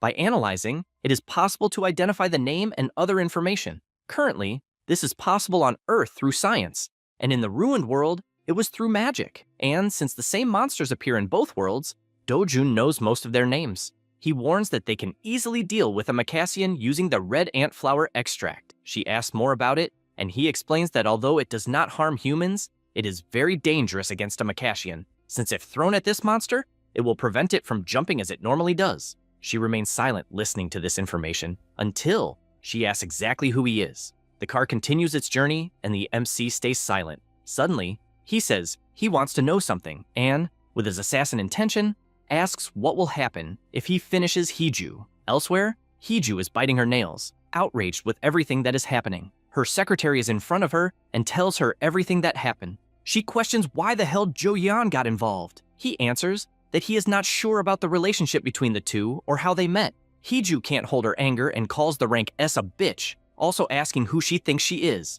She stands up, furious, since she doesn't understand why the report says Do-jun is not a hero, as she is certain he awakened as one. He replies that they are also investigating this since it was clear he had awakened, and speculates whether the boy used some trick to pass the detector. Though it's just speculation, the woman's expression changes completely, and she orders them to call Rank S Young Pio, informing that the reward is now 30 billion to get the job done quickly. However, upon hearing this offer, he replies that he can't do anything with 30 billion and therefore wants double. The employee asks if that isn't a bit too much. He answers obviously not, since from Heeju's perspective, no one is better than him, and to solve things 60 billion won't be anything for someone like her. He changes his look and says Zhao Yan is involved, so the minimum he should receive is 60 billion for having to fight a rank S. The employee admits the woman is really dangerous. At this moment, young Pio slams his foot on the table, scaring the employee. He approaches and questions if he really knows nothing, since rank S are not all the same, and warns he could finish Zhou Yan's race in 20 minutes. Then he asks if there was a response from the association, and he answers that the United Kingdom said they couldn't increase anything else, and the association already announced they are selecting heroes to be dispatched on the mission. Young Pio thinks that's a pain, and turns around saying the association idiots are even greedier and asks when they will leave. He replies in 3 days, and it will be a trip with the Japanese heroes. The rank S watches through the window, thinking about the Makashin since it's a new monster whose weakness is still unknown, and believes that if he discovers it, his value will increase even more. Meanwhile, in England, strong thunder is falling from the sky, and the monster is running after people. He stands before several heroes and, raising his claw, attacks and hits the ground hard. Then everyone shouts to attack, and a fierce battle begins between them. All the heroes use their magic until finally, one of them manages to cut the monster's head, which falls hard on the ground, lifeless. They breathe relieved until they look to the side and notice more monsters approaching, and, having seen it too late, the white-haired is attacked and finished. The British heroes are doing their best to hold the monsters on the battlefield, but with little information, they can hardly do anything against an unknown enemy. The defensive line has already collapsed, and the monsters are less than 60 kilometers from the capital, London. At that moment, something shiny begins to fall toward the Macassians, and they, who had their eyes activated, simply go out and fall hard to the ground. Absolutely all the monsters that were hit. At the top, a helicopter can be seen, and the heroes celebrate, saying that Zhou Yan was right since the red ant extract worked perfectly, and the Makashin can no longer get up. The heroes look at her, as they do not believe she is someone so skilled. Zhou Yan shouts to her team to finish off the monsters that are immobilized, and with that, she joins the attack along with everyone. The next day, all the reporters are gathered waiting for the interview. One reporter asks if everyone is there because of Zhou Yan, since she had an incredible performance in the United Kingdom. The Four Eyes answers yes, since she was the heroine who discovered the Makashin's weakness and saved the United Kingdom from despair. While the man was speaking, another's eyes shine because in front of him was the rank S heroine. Everyone immediately starts calling her, asking how she discovered the unknown monster's weakness. They also interview young Pio, asking for his opinion since they heard he was the one who finished off the most Makashins during the mission. The reporter says that a group of 200 people, including 2 rank S, returned to the country, and as everyone imagined, Korea is proud for having saved the United Kingdom. This news was displayed on all the billboards in Korea, including one near where the MC was. He looks fixedly and sees young Pio on the billboard, and this makes him furious, changing his expression instantly upon knowing who he is. Elsewhere, several bags are placed on the table, and the MC asks what that is. Jo-yeon says that one bag is for his sister, the other for his grandmother, and lastly for himself. At that moment, he starts to rummage through the bag, but she asks him not to do that there since he should only open it when he gets home. He realizes they are clothes and says they were probably expensive. She says it's a reward for helping her, since thanks to him, she became a real heroine, and she emphasizes that the gift is small compared to how much he helped her. So she adds that if he ever needs something like a car, she can give him that too. He replies that he'll see and let her know, since she also helped him in her own way. Ju-yeon asks if he would tell how he knew Macassian's weakness if she were to ask, but gets frustrated when he asks why he would reveal something like that. She then changes the subject and asks what he plans to do in the future, guessing it's not something like wishing for world peace, and says things would get much worse if he decides to go after Heeju or Young Pio, as she couldn't let something like that happen if things got ugly. He stays silent for a moment and replies that first, he wants to buy a house. She is shocked, as she didn't expect something so simple, and asks if he's currently renting, and they continue talking. Elsewhere, a party is happening with several girls by the pool. Young Pio is with them and can't stop thinking about how different Hao Yeon is. he remembers that she knew Makashin's weakness, and it was as if she was hiding that fact. The two were on the plane, and he asked if it was really true that Dojin crushed a prosecutor's head with one punch, and that the idiot Chiolwoo was there when it happened. Jo Yeon removes her eye patch and replies that, first of all, it was his cousin who started it, and says that from what she heard, Chiolwoo tried to kill the MC by taking him to a portal, and that even the day they fought, it was Chiolwoo who started it. He smiles sincerely, and getting closer to her, says that Chiolwoo really acted without thinking, but emphasizes that they are cousins, and that now he has reasons to go after Dojun. The two stare at each other for a moment, and she just turns away, telling him to do what he wants, since she won't get involved in that. He is confused because he thought she would complain, so he believes their relationship isn't as good as he thought. She says once more that she has no reason to do anything. Back to the present, Young Pyo fills his glass, and while drinking the wine, he can only think about what Jo Yeon said about not getting involved. And so, he believes there is some secret about Dojin. In Long Sutton, England, the place that was devastated by the monster wave, the British Hero Association wants to collect as many magic stones as possible before the second wave. And so, a certain number of heroes will be sent to the rift. A man says it's a shame, because if they at least had the extract from the red ant flower, even D-rank heroes could finish the Makashins. Another man agrees, saying that if they had discovered it earlier, they could have gotten several magic stones too. That region is where a monster wave already happened and it can no longer be closed. The man says he heard that the monsters from the second wave will be different and believes it will be worse because they don't even know what kind of monster will come out. And he heard that several cities were destroyed. Suddenly, one of them turns and looking at the portal, says he felt something coming out of that place and guesses that their team, which went in some hours ago, might be coming out now since it's been 5 hours. They decide to stay alert since there are many ordinary people wanting the magic stones too. Suddenly, a strong energy starts emanating from the rift and that scares both of them. A person begins to come out of the rift with a strange appearance. The man is frightened since it's neither a hero nor the army commander, and so he orders them to call headquarters immediately. However, the monster in human form raises his hand and some magic circles appear around the two. They begin to float while the monster walks away. One of them draws 3 knives and throws them instantly. However, all of them are blocked, and the new monster calls them weaklings. He then closes his fist, and both have their bodies crushed without even moving from the spot.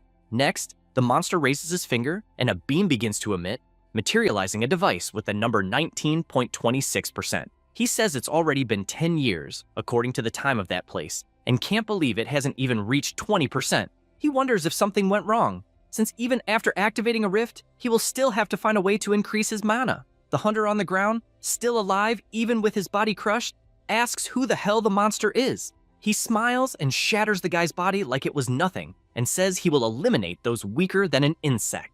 Meanwhile, in Paju, the MC is walking peacefully until he looks to the side and notices an intense tremor. At the same moment, several monsters come out of the ground and start piercing all the terrain beside him. He calculates the width of the holes, and, with his hand on the ground, realizes that there are 26 monsters within a radius of 100 meters. So, excited, he looks forward to how many of them will survive his attack. Without thinking twice, he fires his fireball, which, in the same second, causes several colossal explosions in each hole formed, and all the monsters are thrown high into the air with such force. He observes the destruction he caused and smiles at the power he possesses. Meanwhile, at the Hero Association, the president asks about the MC, since he wants to know what everyone knows about him. The executive director says that he is a difficult young man to deal with. In addition to having received confirmation that he really is a hero, Tai Wang finds this strange and comments that, as far as he knew, the boy's identification device said he was just a civilian, and the director says he did not receive any information about it. Songchul interrupts and says that he is nothing but an insolent brat, since if the Hero Association asks for something, the person must do it immediately, responding accordingly. At this moment, Hongyi raises his finger, since he has one more thing to tell, and reveals that, although it is nothing serious, he explains that apparently it all started with a terrible plan by the hero Chiolwoo and Dojun, who ended up awakening in an incident at the portal, later took revenge on Chiolwoo, and dealt alone with the monsters that appeared in the district. He concludes that, although the boy's actions are a bit exaggerated, the MC's strength is definitely absurd. The president says that apparently he is a wild horse running loose, but at least they don't need to question his loyalty. After all, he applied for an official hero license, and has a guarantee that he can skip the standard procedure. Everyone asks what this guarantee is, and if it is from someone in the association, and the director explains that Do-jun mentioned Miss Jo Yeon, the rank S heroine. Immediately, everyone is shocked, since they did not expect this from the MC. Meanwhile, he is admiring his new card and realizes that it says he is the 8th rank S of Korea. Thanks to this, he can hunt as much as he wants in the rift zones. Back to the president, he bursts out laughing, also commenting that he is an incredible boy, since he barely got the license and went straight to the Paju Rift and at an incredible speed. The vice president asks to wait, since from what he understood, Dojun entered a level 2 rift alone, without any guild or support, and questions if he is crazy. The president remains silent, as does the executive director. Songchul realizes what the silence means and suggests revealing the true identity of the MC to the public if he returns alive from the portal, since he is the 8th rank S of Korea. Honggi immediately cuts off this idea, believing that Dojun will not want it, and therefore, it would be smarter to just talk to him first. Songchul finds this absurd, since in a critical moment people need to know that there is an 8th rank S, and asks what the president thinks. He gets up, understands everyone's concern, and says that he will see the MC personally. Meanwhile, Dojun is fighting, and the more he kills, the more monsters appear. He activates his fire ability and cuts all the monsters at once. Since he is not very patient, he finishes killing them all, and after deactivating his ability, he takes a deep breath, since, as expected, he consumed too much mana and therefore decides to go after a weapon. He goes to the hero complex in Gansan. Upon entering, the seller politely asks him to provide the name of the person who made the reservation, but the MC just throws his backpack on the counter and asks to make a weapon with the items he has. The employee responds that they only serve people who made reservations and therefore asks him to go to another store. Dojun changes his gaze and points out that they answered the phone saying they still had several reservations, and even so are implying that they don't want to accept. Boku says that all reservations are already filled, and since they are out of time, they should go to another shop as there are other good blacksmiths in the city. The MC, without patience, grabs him by the collar and leaves the guy in despair to the point of asking what he thinks he is doing since he is the son of the owner he is messing with. He approaches and orders him to call his father at that exact moment, since he only came to the shop because they said the place is good. Boku steps back and immediately calls his father, informing him that there is a customer wanting to see him. Chio-kwan arrives at the place, and the first thing he asks is who recommended the shop. The MC informs that it was the heroine, Jo Yeon. The two are shocked since the recommendation came from one of the strongest heroines in the country, and for that reason, he asks if it is really true. Dojun just picks the items he wants to use for his weapon, and this leaves the blacksmith scared, sweating cold as he takes the items in his hands. His son asks what it is since he noticed the surprise, and he replies that they are 2 fang tips of a giant monster and that it had been a long time since he had seen something like that.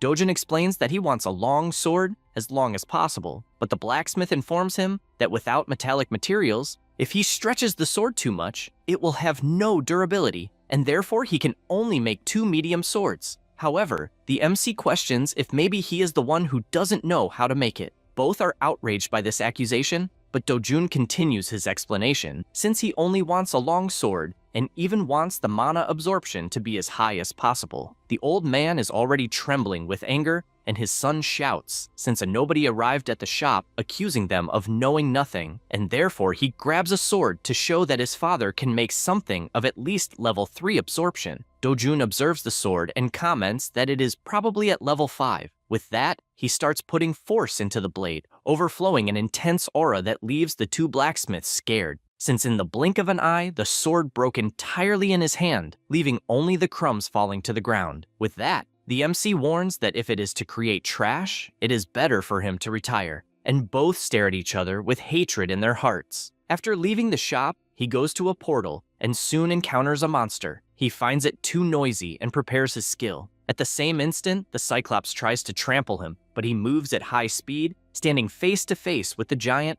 and with a single attack severely injures the shoulder of his target, who only screams in pain, also grabbing a tree as a weapon and attacking, but it is useless since Dojun cut it in half, and full of confidence, he continues advancing, cutting the big monster in several places. However, It was not enough since it has colossal regeneration, and in moments it was already completely healed. The MC is not intimidated by this, and advances once again, hitting the Cyclops back directly, which feels the explosion of fire since it was a precise blow, and before it could do anything, its head is cut off without even seeing what happened, to the point of falling dead to the ground. Dojun reflects that it is very difficult to maintain the mana sword for long. He takes a jar from his bag and goes to the monster's body, feeling pleased since he got the liquid he needed. Then, he returns to the blacksmith and delivers on the counter the blood he obtained. Boku asks what the hell that is, and the MC just orders him to deliver it to his father, since if combined with the fangs he gave earlier,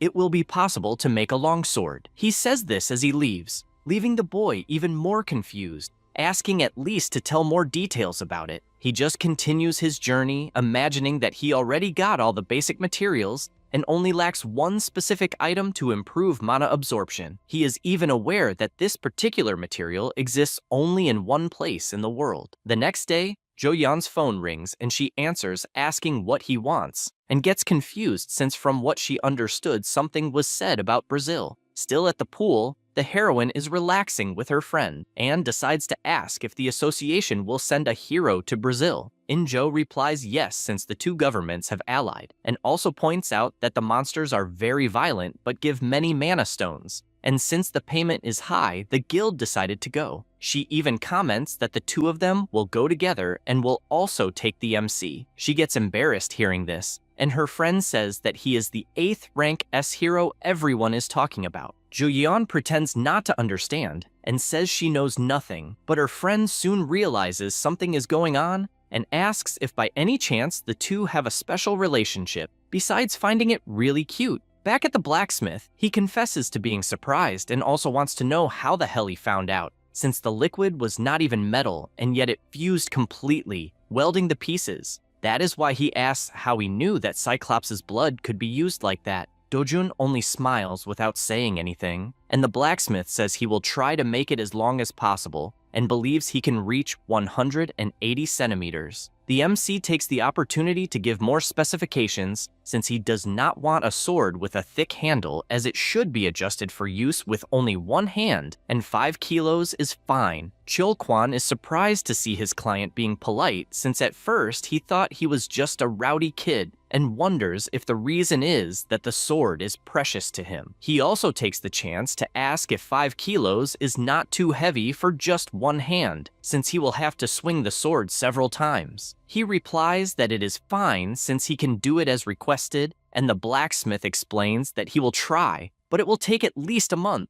The MC meanwhile keeps wondering if a level 7 sword will withstand his own power, and comments that he will need another item, so he leaves asking to start making the sword's base. Chilquan asks if by any chance he will search for more mana absorption materials, and is soon surprised, wondering what item it is that Dojun said he would need. A few days later, a car arrives, and the MC thanks her since he will make good use of it. Zhao Yan says it was nothing, and asks if he thought she had no money, since a car of at most 1 million is nothing. He smiles, saying that it is enough, and she becomes terribly embarrassed with that smile. While he looks at the car, she asks if something is happening in the association. Dojun replies that apparently the superiors want to reveal his identity, so they will pay for it. She is surprised hearing this, and says the president is a very fair person in that regard. He prepares to enter the car, saying that the negotiation did not work out, and she asks him to go easy, even saying she would be grateful if he could take into account that she herself is helping. She then gets into the car as well and says that the association is in chaos because of the problem that collapsed in Brazil, and that as soon as things calm down, they can talk about the president. He is surprised about Brazil, and she explains that apparently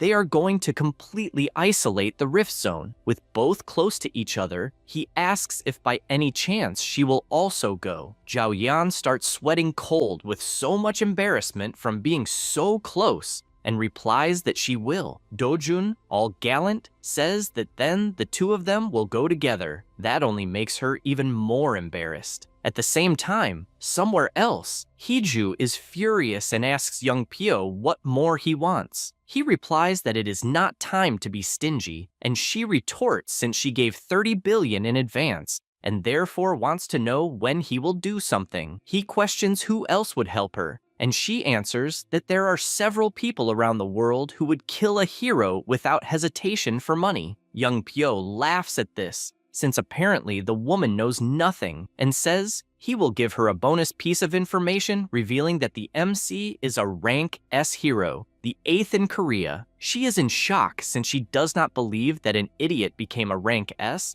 and asks if he is trying to trick her again. He finds that distrust funny and says that if she does not want to believe it, she just has to wait for everything to explode. Then he prepares to leave. Hiju asks him to wait and, desperate, asks if the MC really is a rank S, since in that case she will no longer be able to control him, and guarantees she will give more money. He smiles since money is important and tells them to have a good business relationship from that moment on. She says she does not care about that as long as the goal is accomplished. At that moment, his phone vibrates and notifies that apparently the heavens are on her side. Hiju is confused as she does not understand what he is talking about, and he explains that the perfect opportunity to kill Dojin just appeared. After that, already on the plane heading to Brazil, the entire expedition team is prepared, as is the MC, who is calmly eating his instant noodles. Their destination is now Brazil. They arrive in the city of Sao Paulo, and a meeting is taking place at the Brazilian Heroes Association. They mention that the Korean task force has arrived at the airport,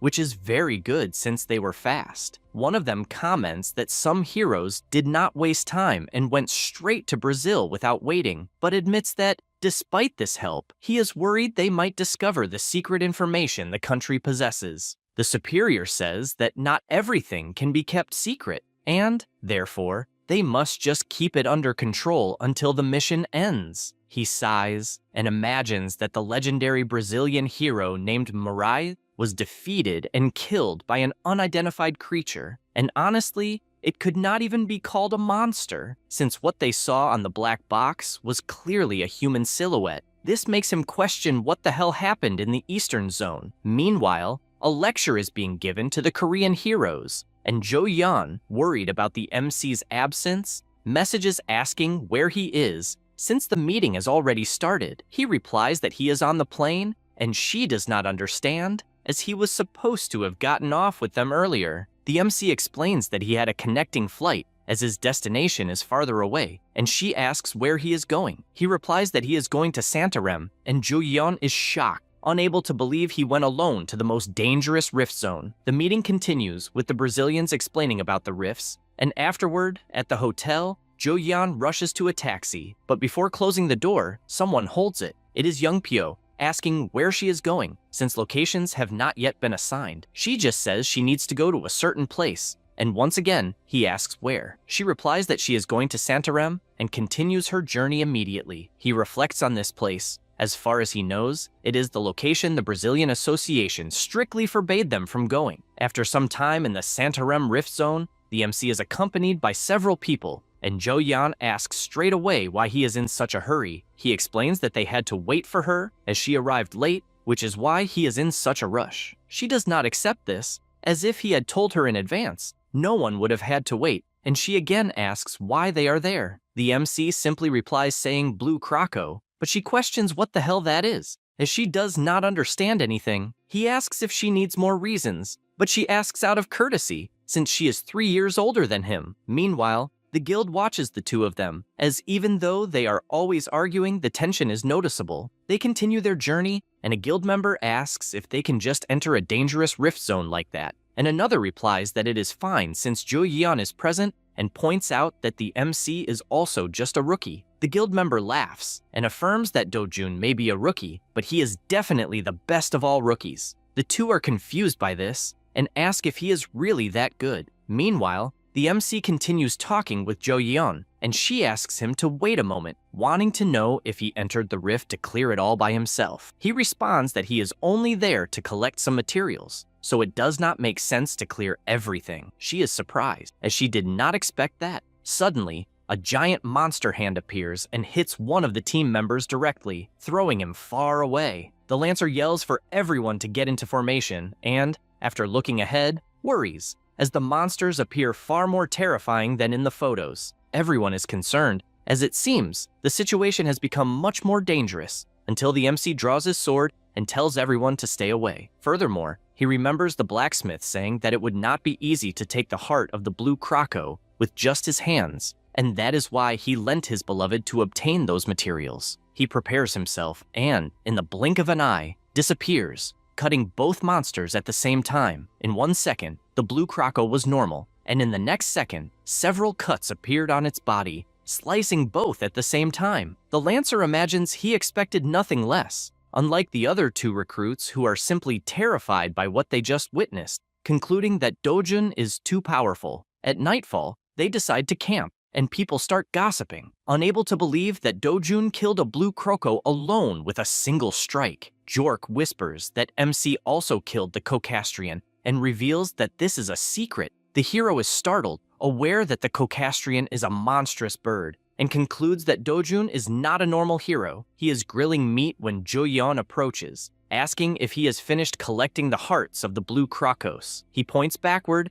and says yes, and she can only imagine that she has no idea what purpose those hearts will serve, also asking what meat he is grilling since it does not seem bovine. However, this question only shocks her further, as he says it is blue croco meat and even offers her a piece. She feels disgusted and comments that they still have plenty of food, so she does not understand why he is eating a monster. He thanks her, saying there will be more left, and begins to eat as if it were beef. Inju watches from afar, finding it absurd. On the other hand, Jo-yeon takes a piece and stares, still not understanding why he is eating when there is other food available. The guildmaster stands up in shock, asking if he really intends to eat it, and the grapehead responds that yes, as far as he understands, it is edible, and without thinking twice, he puts it in his mouth and takes a bite. At first she is confused, but for some reason it tastes good, and she continues eating without complaint. At this moment, Inju approaches MC and asks what his secret is. This question confuses him, and she only whispers, wanting to know how he won over Ju-yeon, since the heroine never had a boyfriend before and never opened her heart so much to a man as she is doing with him. And looking at her, he asks her to explain how she did it and what charm she used to make her eat monster meat. He reflects on this, remembering his previous life when he was at the Imperial Academy before turning 20. He was with Grain Misil from the Count Grain family. He also had the youngest daughter of the Leshulian family. However, his last hope in that world was destroyed with the appearance of the monsters. Suddenly, he wakes up after being yelled at by Inju, as he was lost in the moon world thinking about it. He turns angrily and says the secret is to put a mosquito on the fire. She freezes for a moment, shocked inside, as what she just heard is the most horrifying thing she has ever heard in her life, and she slaps her friend, calling her. Meanwhile, still in Sao Paulo, young Pyo is drinking his nest and thinking, trying to understand why the guild moved so quickly when the operation date hasn't even been set, and he asks if Dojun is with them, since practically everyone began moving on their own. He then asks what types of monsters are in Santarem. His secretary informs him that there is little information, as the Brazilian Association only said it is a very dangerous place. This irritates him, as everything involving MC makes no sense. Suddenly, his phone rings, and he answers, greeting Heiju. She yells, wanting to know if MC is still alive and when he will do his job. Young Pyo asks why she is impatient and if something happened. She responds that apparently her father saw the news of Dojun becoming a rank S hero and asked the boy to return home. He finds this amusing, as even the president of Group T is getting involved. He looks at the map of Brazil and says he will not disappoint her, assuring that MC will not leave Brazil. She says she liked the answer. After hanging up the phone, the hunter tells the secretary to talk to Takashi and patrol the Santarem region, since the MC got into an isolated area, which will only make the job easier. Meanwhile, the group continues walking, and Jo-yeon asks if they are really going into the forest, since from what they heard, the monsters in that region are dangerous. He asks what they are, and she, terrified, replies that their name is Lynx. Dojun says he is surprised, as he didn't know there were lynx in that region. She asks if he already knew those monsters, and he replies yes, then starts walking. At that moment, Juyan calls his attention and says she won't stop him, but shows an item asking him to use it. He asks what it is, and she replies that they are earplugs, since a lynx's roar can paralyze, and asks if he already knows that. Dojun replies that he doesn't need them, and she doesn't understand why, besides yelling that he can't do whatever he wants since the Brazilians reported the place is extremely dangerous. But he ignores her and walks deeper into the forest. After nightfall, the group keeps walking until they encounter a monster in front of them. It was a lynx whose aura alone showed it was extremely powerful, enough to scare the whole group. Immediately, the guild leader shouts for everyone to cover their ears. However, the MC shows no reaction and just stares in the direction of the monster. The wolf begins its deadly roar, and everyone covers their ears except the MC, which puzzles her, as she has no idea why he isn't covering them. At that moment, Dojun picks up a stone from the ground and activates his fire ability. Then he throws it with full force at the lynx, and everyone notices that the noise simply stops as the monster begins to flee. The MC wastes no time and chases after it while the girls try to understand what happened as the monster's roar suddenly stopped. They decide to follow Dojun until they realize they are facing several lynx. One of them emits a terrifying gaze, and everyone freezes in fear. Even Joyeon, who despite being rank S, is mentally affected by the power. At that moment, the MC covers her eyes with his hand and tells her that what paralyzed them was not the roar. He explains that what paralyzes people are the lynx's eyes, and asks her to keep them closed. Then he grips his sword and walks toward the monsters, and with his flaming sword, he slices through the air, wanting to test the sword style of the Bandayan family. Activating the first form, Kilida's miraculous fold. He points his sword forward, forming a ball of power at the tip. The monster immediately feels the intense pressure of the sword, and the fireball grows increasingly powerful. The guild members watch from afar, trying to understand what kind of technique it is, as it seems extremely dangerous. The MC channels his power to the maximum, and in the next second, launches a colossal fireball with full force toward the lynx, completely obliterating the area and vaporizing them one by one with the overwhelming intensity of the attack. The girls try to shield themselves from the strong wind caused, and only then notice that the entire landscape ahead has been devastated, along with the monsters, who were defeated without being able to move. The girls are still in shock, especially Jo Yeon, who can only say that what she saw is impossible. At that moment, a lynx appears severely wounded, having survived the attack, and the MC, anticipating this, walks toward it. Immediately, the monster uses its darkness gaze technique, but it is completely useless, as the MC is immune and its head is cut off. He approaches the eyes and, with his hand, says he will take them, as they are more useful to him. After this massacre, everyone admires him, including the guild leader and Jo Yeon, unable to believe the absolute power they witnessed, as it is beyond human level. She starts to wonder if, by any chance, his level could be higher than Alphonse's, and believes he might be at Lester's level, since he is the strongest hero in the world. As they walked, some zombies began to appear. The guild members commented that a monster has no sense of the situation, since they are undead and have no brains. Because of this, the monsters attacked, but at the same second, one of them took a punch to the mouth, exploding its head with extreme ease by the MC, who after doing that, simply disappeared, and with his high speed, started obliterating them one by one, and heads rolled in all directions. A complete massacre. The hunters just watched, as there was absolutely nothing they could do. After all were killed, Jo Yeon caught Dojun's attention and asked where he learned to wield a sword, also wanting to know about the red dot that kept appearing from the sword. He paused to think about the way she was speaking and asked why she was asking and if by any chance she wanted to learn. She became excited, asking if she could really learn. Dojun thought about it, since in such a peaceful world, he normally wouldn't need it, and so he questioned how often she would use the power. She became furious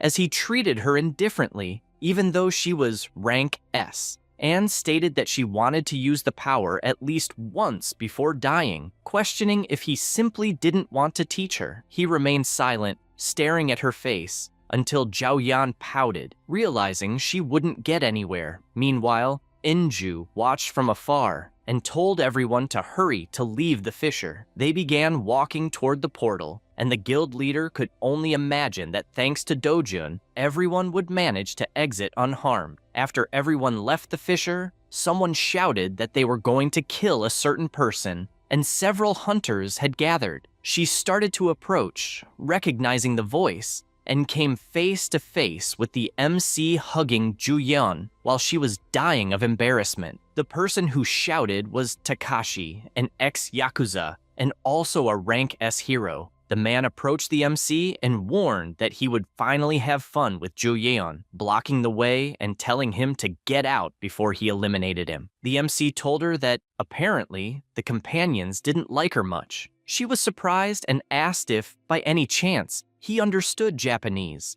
since that was the language the ex-Yakuza used. He commented that he had learned a little, and once again Takashi ordered them to step away, or he would kill her. Takashi's guild members also started shouting, demanding respect for their master and revealing who the person really was. However, they were interrupted when the MC told everyone to shut up, as he wasn't interested in knowing who that old man was, and told them to leave immediately. Both faced each other, and Inju, watching from afar, could only think that the troublemaking hunters were from a rank S guild from Japan, and the leader was a famous ex-Yakuza known for his bad temper, and she believed Dojun would avoid conflict at all costs. She tried to intervene, asking both sides to calm down, but Takashi told her to stay out of it, calling her a slut. Immediately, her guild members asked how he dared speak that way, since he had just insulted a guild master. She immediately ordered everyone to be silent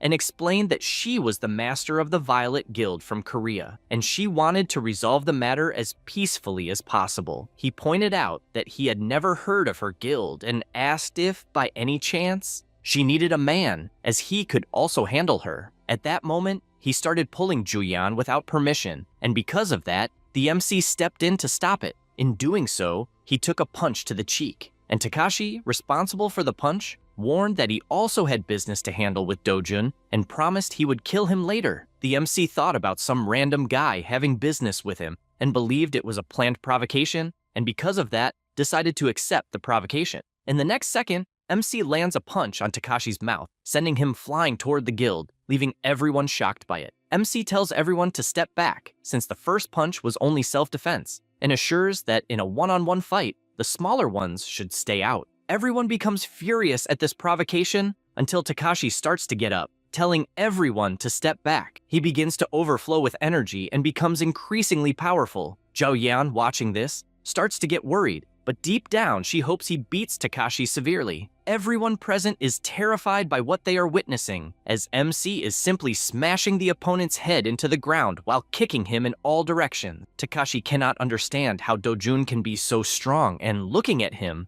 begins to worry, as the rumors he heard about being a weak rank S were apparently false. Takashi studies MC's expression closely and concludes that if things continue, he will definitely die. Because of this, he starts running to try to escape, but Dojun appears instantly in front of him. Moreover, he asks if anyone requested him to chase that fight, although he already has an idea of who it might have been. Takashi only begs him to spare him, but he finds it amusing since now he wants to beg for his life. Then, with his fist closed, he lands a direct punch that practically deforms the ex-Yakuza's face, so strong that everyone present is completely intimidated by the sheer power. Anju confesses that she cannot believe what she is seeing, as she expected Dojun to be powerful, but not that the difference would be so colossal. MC places his foot on Takashi's head, and the guild leader says she is worried, since if things continue, the master of the Japanese guild will truly die, and therefore asks Juyeon to say something. Immediately she asks Dojun to stop what he is doing, as if he continues,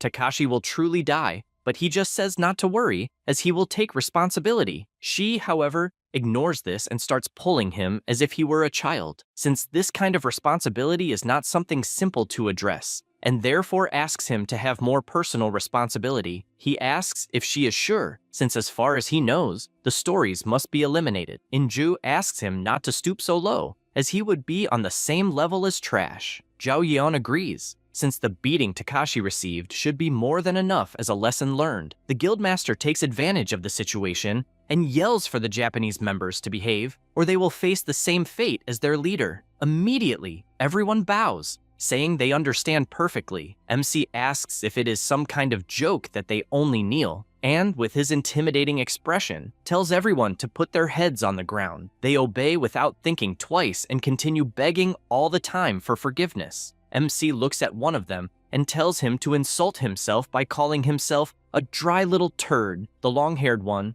although frustrated, obeys word for word, and everyone starts laughing while Takashi is completely exhausted, unable to do anything. After this, still in Sao Paulo, the president of the Brazilian Association looks at the report and, seeing the two Korean girls in front of him, cannot believe the absurdity he read. After all, a rank S hero was beaten to the point of being nearly crippled, and the opponent was just one man. And since Takashi was the only victim, he already imagines who could have caused this damage and laments, as he expected Korea and Japan to work together. He states that the report is accurate, and therefore there is nothing for the Brazilian Association to intervene in, and thus says they will hand the case over to the Japanese Hero Association and await their decision. Enju agrees. The association leader asks if anything unusual happened at the Santarem Rift. They are confused by this question and respond that nothing particular occurred. Then he comments that Dojun's name appeared the most in the report, but does not understand why he is not present. They try to stall and respond that MC was busy packing his bags. Meanwhile, at the hospital, Takashi is completely terrified since none other than Dojun is standing in front of him holding a bouquet of flowers. He tells him to stay quiet as he is on an official visit to the hospital. Then, holding one of the lynx's eyes, he points directly at Takashi's eyes, who becomes instantly hypnotized. The MC asks his questions, and the guildmaster explains that because of trash like him, he caused problems for the Korean guild, in addition to saying that the Yakuza group is shit. The MC begins to leave the hospital, thinking about that last phrase said about the most famous terrorist group in Japan. The news of the confrontation between Korea and Japan quickly spread, and the president of the Korean Heroes Association asks if by any chance Dojun solved all the problems. Hongi replies that yes, and that news about him is trending every day, but he questions if it is really true that the Japanese Association gave up the investigation. Taiwan says that it was Takashi himself, the victim, who said that. They conclude that it is very strange for something like that to come from Takashi, and therefore it must mean that there is something that even Japan wants to avoid. The Four Eyes gets curious about this theory and asks what he has in mind, but he just says he doesn't know, since the only thing he has in mind is that soon he needs to meet with Dojun, because he feels that the balance of the world's heroes will be shaken. After that, on D1, the operation to close the Brazilian Rift Zone is only 1 day away, and the Korean heroes arrived early to adapt to the area. In addition to several interactions between heroes from all over the world happening, even sharing joint operations and detailed individual plans. A pre-battle party was held to encourage success, and definitely, the star was Dojun. Several people did everything to talk to him, and Inju comments that apparently the rumor that the MC defeated Takashi spread globally, and even though everyone talks about it, Dojun doesn't brag about anything, which makes this feat even more incredible. Jo-yeon just watches from afar, immersed in thoughts. The clan leader notices that her friend is daydreaming, and looking to the side, she sees a woman running toward the MC. She knows that the woman in question is Gloria Tyler, an S-rank heroine who is #1 in the world, ranking of most handsome heroes. Seeing this, Inju slaps her friend to wake her up and starts shouting, asking if that is enough to ruin her mood, besides wanting to know why she is sitting when she should act right away. The MC hears the shouts, and seeing Jo-yeon by his side all shy, he just smiles. At the same time, Gloria says goodbye and calls the MC Castle. Jo-yeon gets confused and asks who the hell Castle is. Dojun replies that it is himself. She is surprised by this, and asks if by any chance he had an English name. He explains that the name he used before Dojun was Cassell. Jo-yeon gets thoughtful about this since she never imagined that he had lived abroad as a child, and there was nothing like that in his records when they checked. Besides that, she gets sulky because he never told her anything about it. Meanwhile, Young Pyo observes the two from afar,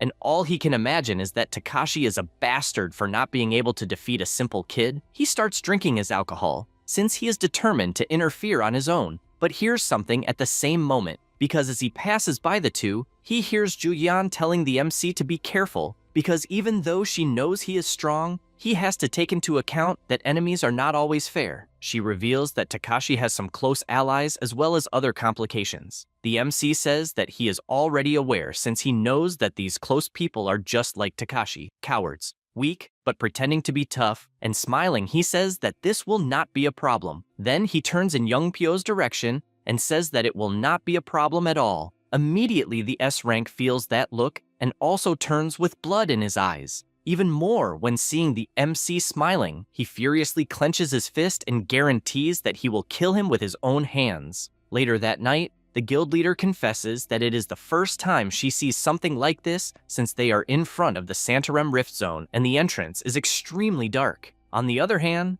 the Lancer starts walking and says that there is nothing to worry about since they have two S-rank heroes with them. Enju sighs and agrees. Because of that, she shouts for everyone to enter and the heroes line up to proceed with the mission. However, Joyeon looks at Dojun and notices that he is sweating and asks what happened. The MC looks at the moon and asks if by any chance she can't feel it. She doesn't understand what he means and asks the guildmaster if she feels anything. Enju replies that she doesn't feel absolutely anything. The MC keeps sweating cold and says that the concentration of mana has increased even more. Meanwhile, on top of the hill, the humanoid monster is holding a cell phone that shows 23%. He says it won't take long to reach 30% and calls everyone filthy insects, since it would be easier if they all die. At that moment, the hunters start to feel their bodies get heavy and also short of breath, and the MC immediately realizes that the mana is becoming denser than when he was in the Partitua forest. Juyeon keeps watching and gets worried since she has never seen Dojin so tense,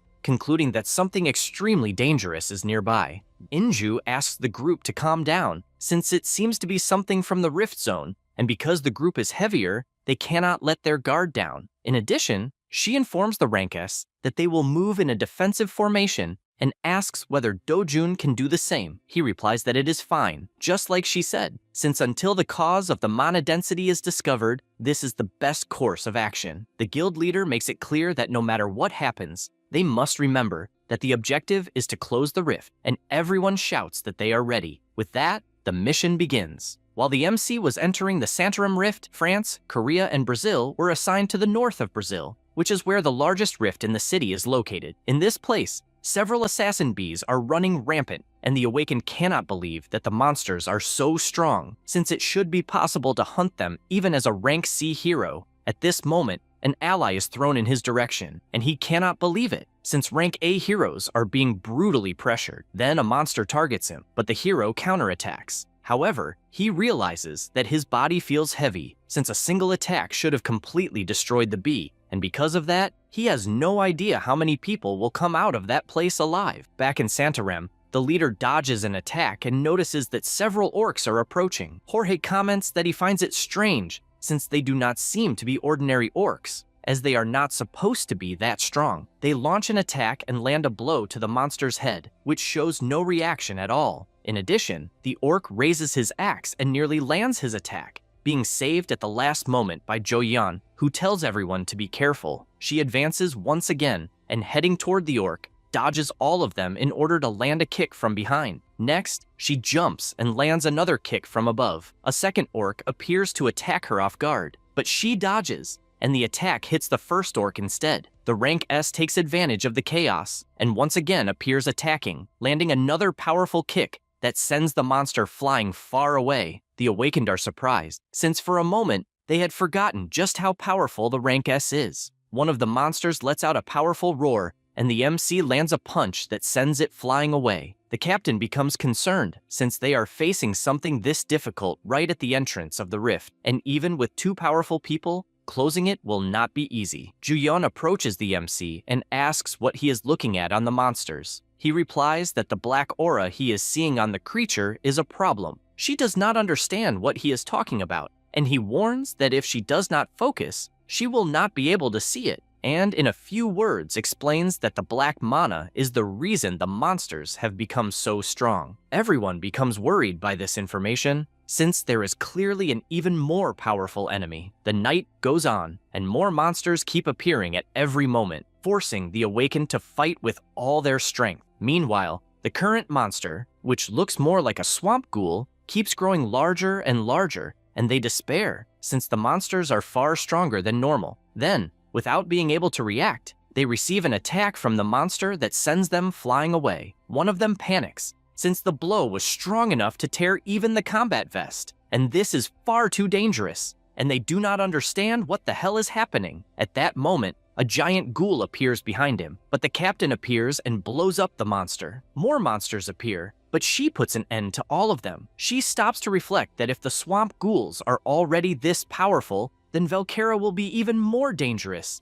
And this is definitely a strange rift. Only then does something cross her mind, as it might be that this is happening in rifts all over the world, and not just in Brazil. Meanwhile, in the rift near Manaus, an awakened is running with all his strength, since he witnessed even the powerful Brazilian awakened Arvado die, as well as the Frenchman David. And all of this because of the single monster, Velkera. The MC explains to Jo-yeon about Velkera and says that all of them are infused with dark mana, and that, because of that, it is better to be careful. She asks whether that so-called darkness is the black aura around the monsters they killed. He replies that it is, and she blows up one of the swamp monsters. She continues trying to process what this so-called mana is, since it seems more like something from magic games. And she becomes worried because it feels more like a joke, as she cannot believe that mana actually exists in that world. The MC responds that the biggest difference between heroes and ordinary people is precisely mana. A monster approaches, and in the blink of an eye,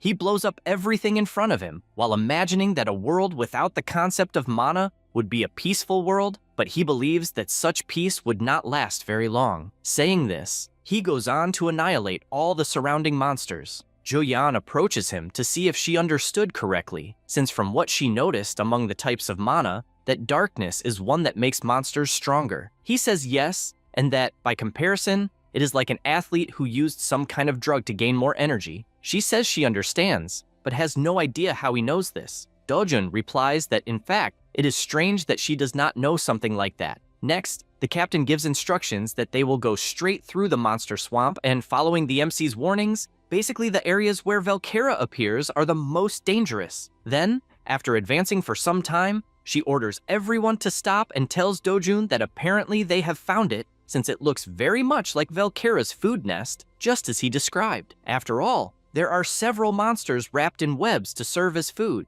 Inju shouts for everyone to be careful, as there must be one nearby. However, the MC responds that there is not, and using his power, reveals that it is actually something more dangerous, and that, fortunately, they found it quickly. Everyone is startled upon seeing him use firepower, to the point of wondering if he is a mage. But the MC simply fires his attacks. Since what is most dangerous, there are the cocoons. He sets them all on fire, and explains that Velkera is using dark mana and will no longer use those monsters as puppets, and warns that if they do not deal with it soon, the number of monsters will increase and they will end up dying, which is why they need to go after Velkera at once. Everyone is shocked by this information, and Inju admits that she is surprised, since it is Dojun's first time in that place, and yet he is not lost at all, and the more she looks, the more incredible she finds him. The others think the same, since at first they thought that he was just a strong guy, but that level has already surpassed human capacity. At that moment, Jo-yeon goes up to him and, asking him to be honest, wonders if by any chance this is his second life or something like that, like in isekai games. He laughs at that and imagines that it could indeed be considered a second life or something similar. Then, he asks how far they are from the core of the rift. She says that as soon as they leave the forest, they will be halfway there. He then says that they will finish it that same day. This leaves the two girls surprised, since it seems impossible. The leader tries to explain that it may seem possible for him, but not for the guild members, since most of them have used almost all the strength they had. He notices the situation everyone is in, and then asks everyone to rest, since he will take care of Velkera and return shortly afterward. With that, he runs off at full speed. The captain cannot understand how the hell someone still has so much power even after fighting so many monsters. After running through the forest, Dojun looks in all directions until he finally finds his target, which is right ahead. He appears with his sword, and she senses the presence of an enemy and therefore leaps, launching her powerful web. However, he dodges and begins attacking the monster from all directions,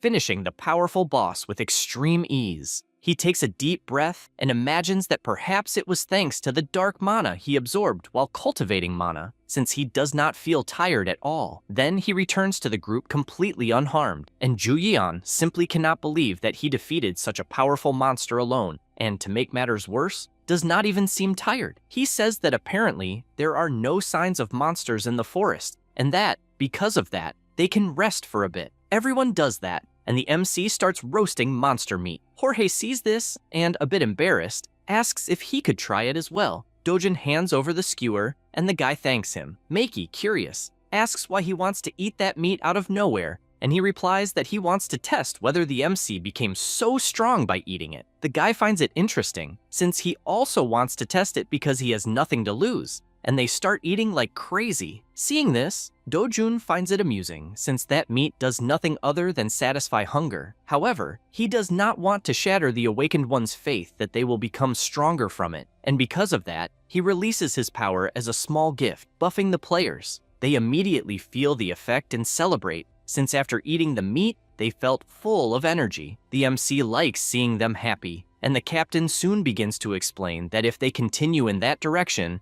they will reach the rift's core. But since everyone is tired, she believes it is better to leave and return the next day. However, since Dojun said it would be possible to close it that very night, maybe they can take the risk, since they have sufficient supplies. He analyzes the situation and turns to ask Joyeon what she thinks. She admits that she would be lying if she said she was not tired, since thanks to the mana of darkness, the monsters became absurdly stronger. He thinks about this for a moment, since his plan was to delay closing the rift as much as possible to secure the materials, including the blue heart of a crocodile that can only be found in Brazil. However, the appearance of the mana of darkness changed everything, since variables are never a good sign. With that in mind, he grabs his backpack and throws all the stones on the ground. He also tells everyone to return to the hotel first, and, confident as always, says that he will close the rift alone and return afterward. On the way, he encounters several swamp ghouls, but puts an end to all of them, in addition to collecting all the stones found on the monsters. At the same time, the group is leaving, and Inju asks if Dojun will really be fine. Joyeon says that definitely yes,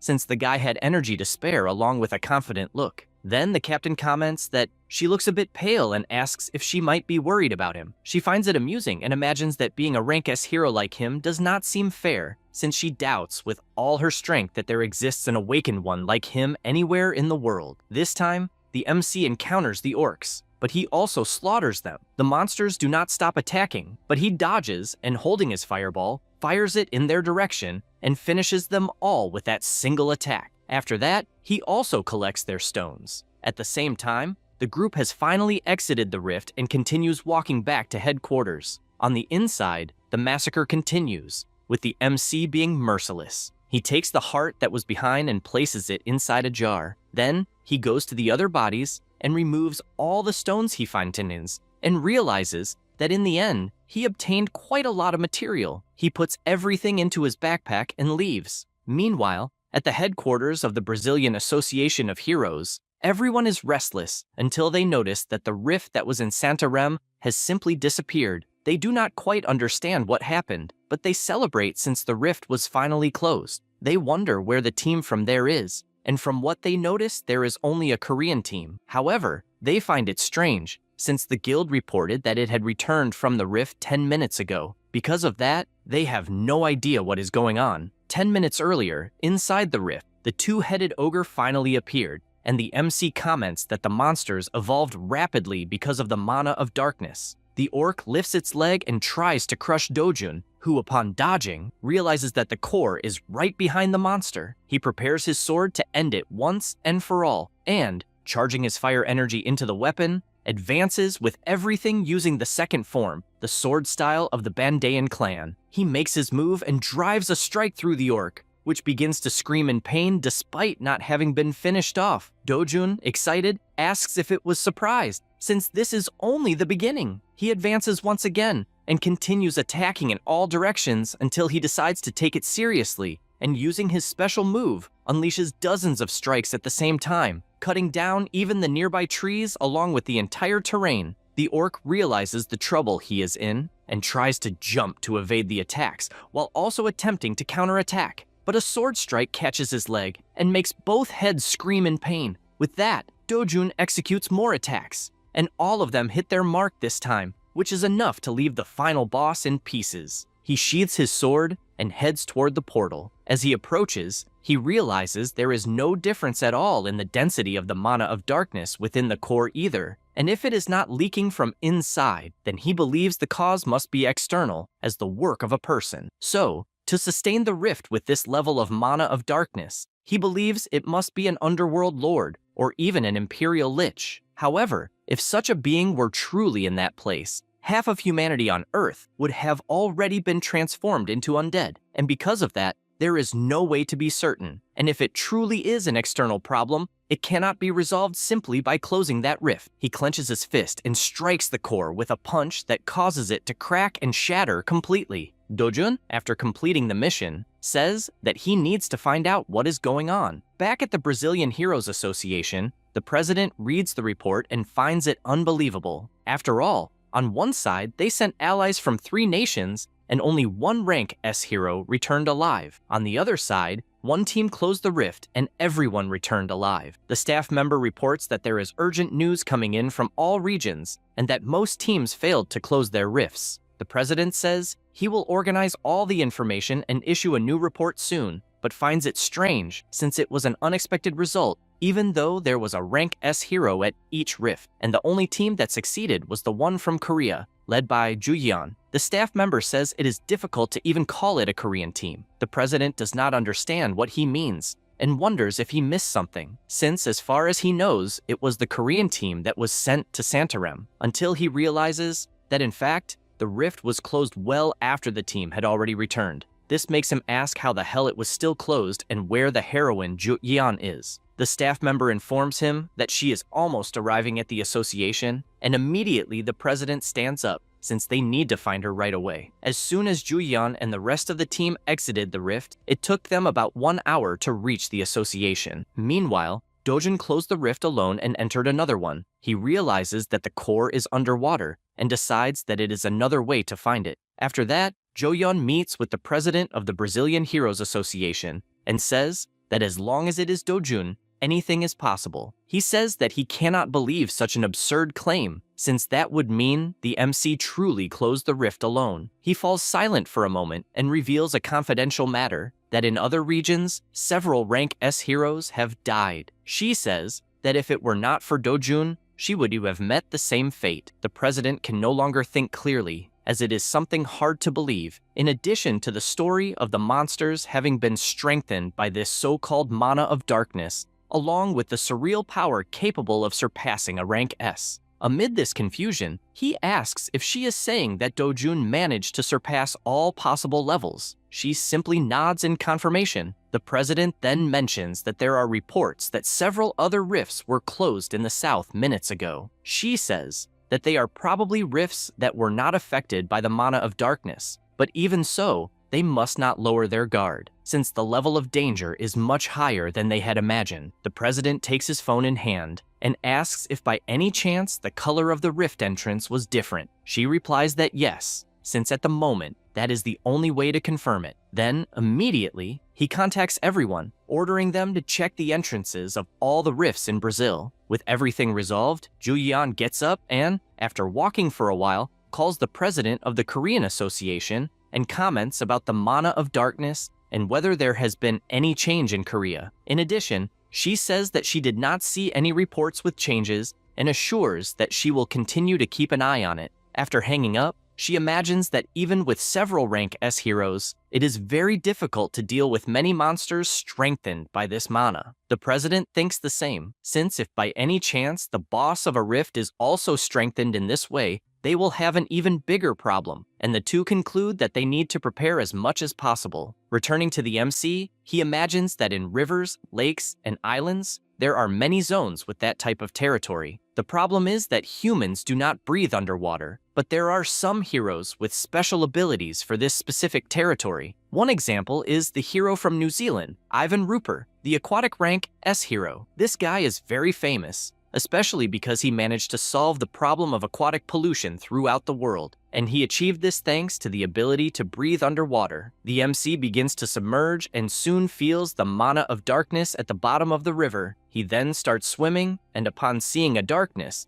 deduces that it is because of the mana. He continues approaching and decides to suppress the shock. As he gets closer, he begins to increase his resistance until he finally reaches the ground. A monster was already at the bottom and immediately swims toward him. He considers whether it might be an Arachon, and it even appears to be strengthened by the mana of darkness. He gathers energy in his body and blows up the monster that tried to wrap itself around his body. The MC thinks this is a mess, and when he looks to the side, he sees more fish approaching, and they begin to devour the parts of the Arachon piece by piece. Dojin knows that if Ivan Rupert were in that place, he would definitely be shocked by what he would witness. He knows that he needs to move his body freely while keeping his feet firmly on the ground, punching the monsters at the highest possible speed. Even so, the monsters do not stop appearing, and he finds himself completely surrounded. He reflects that he needs to put an end to all of them at once, and swims away at high speed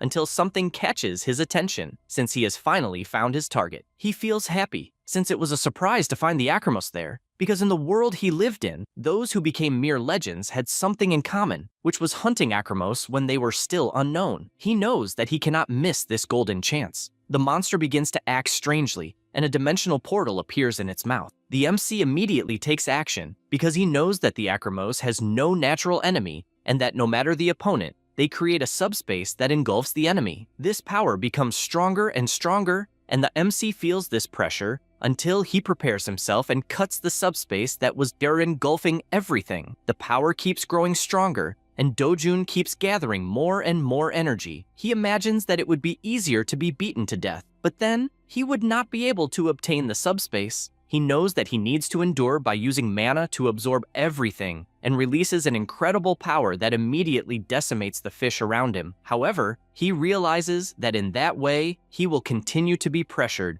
so by gathering more energy, he continues absorbing with all his strength, since he knows that he needs to absorb the mana of darkness from the water, and at the same time release his own. He continues doing this until his nose starts bleeding. He wonders if what he is doing is too much for the body he currently has, and as he is almost being defeated, he decides to go all in, risking everything at once. Time passes, and an explosion happens in the river, and both leap out of the water. The MC celebrates, since he finally obtained it, because he is holding the subspace of Kremos in his hands. He falls back into the water, and everything becomes silent. Sometime later, already on the riverbank, he finally wakes up next to several ducks and suddenly sneezes, making the birds fly away. He tries to process what happened and imagines that he fainted. Then, as he gets up, he decides to check how his mana is and realizes that it has become much larger compared to the last time. In addition, there is another interesting thing, because now he possesses the subspace and thinks that it was definitely the best thing he has obtained so far. He throws his backpack away to store it in his new dimension and stretches after this achievement,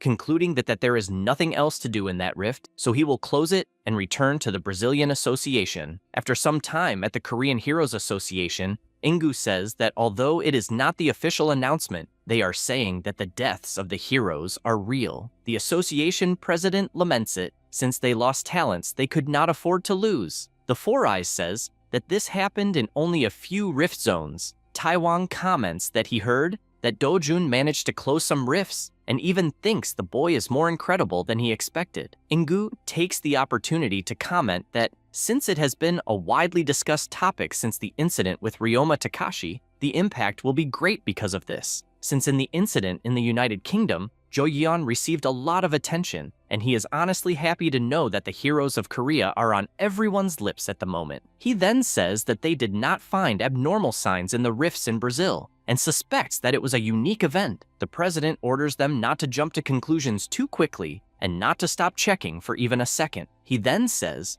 that he is worried about Dojun, since the president of Brazil, Daniel Lopes, is a manipulative person, so while the MC is there, he may end up being exploited. However, he is surprised to hear the Four Eyes say that he disagrees, since the president of the Brazilian Heroes Association is too shocked to do anything. That said, Taiwan bursts into laughter, since it makes sense, and this makes Dojun even more impressive. At this moment, Daniel is sweating cold and looks at the MC, asking if perhaps this is not too big a demand for him. Dojun asks what he means by that and stands up, since in that case there is nothing more to say. As he is leaving, the president shouts, calling him back, and asks him to consider the security of Brazil, since this is his duty as an S-rank hero. The MC, with his no-nonsense face, says that he closed 2 rifts alone, and therefore has no obligation to do anything, besides wanting to know why they do not send the Brazilian heroes to do something if they are complaining. He then asks not to take it the wrong way,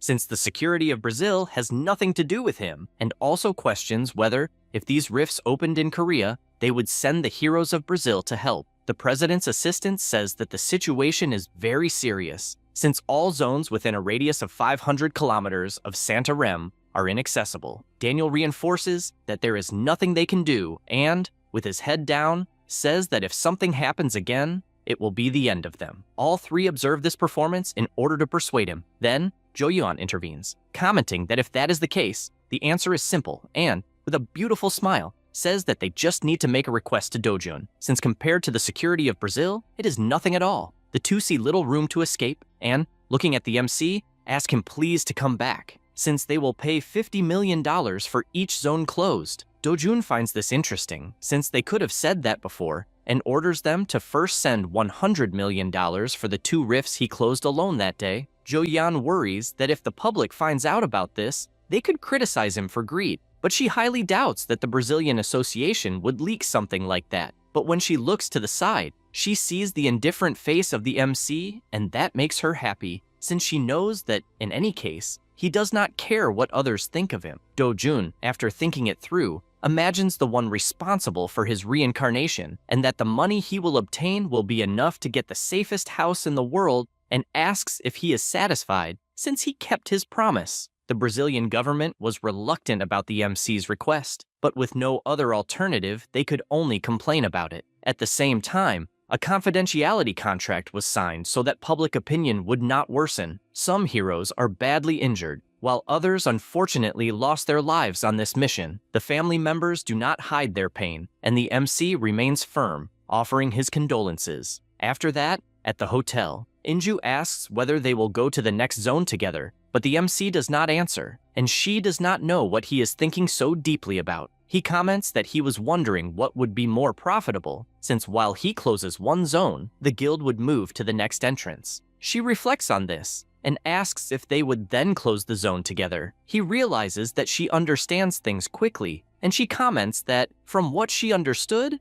while they finish closing one zone, he would go after another. He answers yes, since that way they could close 3 zones in a day, and assures that if they help, he will share a percentage of the profits. Everyone gets excited about this. He approaches Jo Yeon and asks her not to overdo it until he arrives, since she should focus on protecting the guild members. She gets embarrassed by this closeness and replies that she will do so. Everyone around starts whispering that a rank S is blushing next to the MC and that they are probably dating. Sometime later, the MC goes adventuring again, until he looks to the side and notices a monster trying to attack. He finds it interesting to have found a fake Cyclops and decides not to waste time counterattacking, thinking it is interesting because he will make good money from it. He lands a punch, but the Cyclops remains intact. The MC is surprised to see that the monster has a very tough body, but that only makes him more excited since he can test his new technique. The Cyclops advances, but Dojun does the same, and even lands a kick that leaves the monster dazed. And because of that,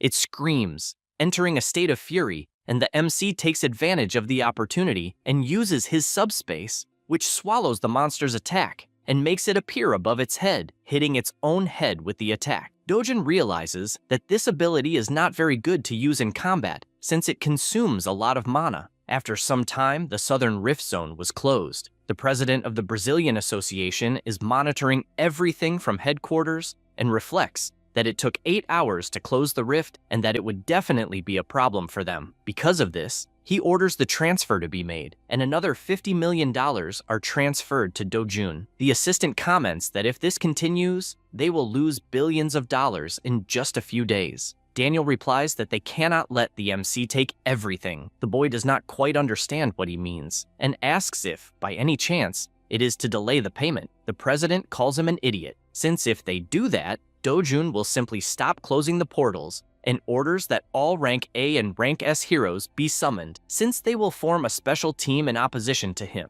In addition, the reward for this team will be $10 million, and they are to help them as much as possible by closing the rifts faster than Dojun. He wants to pay to see who will close the rifts faster. Dojun versus all the heroes of a nation. Meanwhile, elsewhere, Daniel Lopez sends a text message to someone. It was to Young Pyo, who upon seeing who the message is from, imagines that the person has finally made a decision. His assistant says that there are rumors about rank S heroes dying, and that because of these rumors, people are tense. The hero says that, considering the number of people, 10 million is little, but since it will be easy, it is not bad. He also reads that it will be only one team all at once, and this irritates him, since if he ends up on the same team as Dojun, he believes it will be annoying. His assistant says that the MC is not on the list, and the hero checks more carefully and realizes that not even Juyeon and Inju are on it, and he begins to worry, without understanding what the hell is going on. Back in Brazil, the MC receives the transfer, and Juyeon asks if the association is transferring correctly. He replies yes, and she explains that apparently the government got irritated with the agreement and gathered heroes from all nations. He finds this interesting and says that indeed they are not idiots to act that way. She says that apparently he is being too generous since, in her own view, the association is acting in bad faith. The MC can only think that at least he secured the money he promised to the real Dojun and nothing else matters. And he knows that from that moment on, he only needs one thing. Since the Brazilian Association wanted a competition, both teams accelerated their results. The government is going all out, monitoring everything. Zone AO35 was closed at 15 hours by Dojun together with the Flower Guild. Zone CO12 was closed at 17 hours and 10 minutes by the Union of Heroes. 1 rank S hero and 5 rank A heroes suffered minor injuries, and 2 rank A heroes are in critical condition. Shortly after, Zone AO37 was closed at 21 hours and 50 minutes. And this time it was closed alone by the MC. Several days passed, and the association was already exhausted from working so much. One of them offers an energy drink since his friend has not slept at all. Sales contaminated by the mana of darkness were quickly shut down, but this means no one is keeping an eye on the other rift zones. The areas are being monitored only by agents 24 hours a day. No one knows what might happen, so they are working non-stop. They keep their eyes on the map at all times, and the rifts are disappearing far too quickly, leaving everyone simply surprised. Dojun and the heroes had no choice but to hurry. After some time, Zone BO41 was closed and everyone at the association celebrates, since it finally ended, and the assistant rushes to the president to report that all zones within a radius of 500 kilometers of Santarem have been closed. Daniel breathes a sigh of relief, as they apparently have left the state of emergency. The boy replies that yes, and they also confirmed that all rifts with the mana of darkness were closed. The president says it was an excellent job,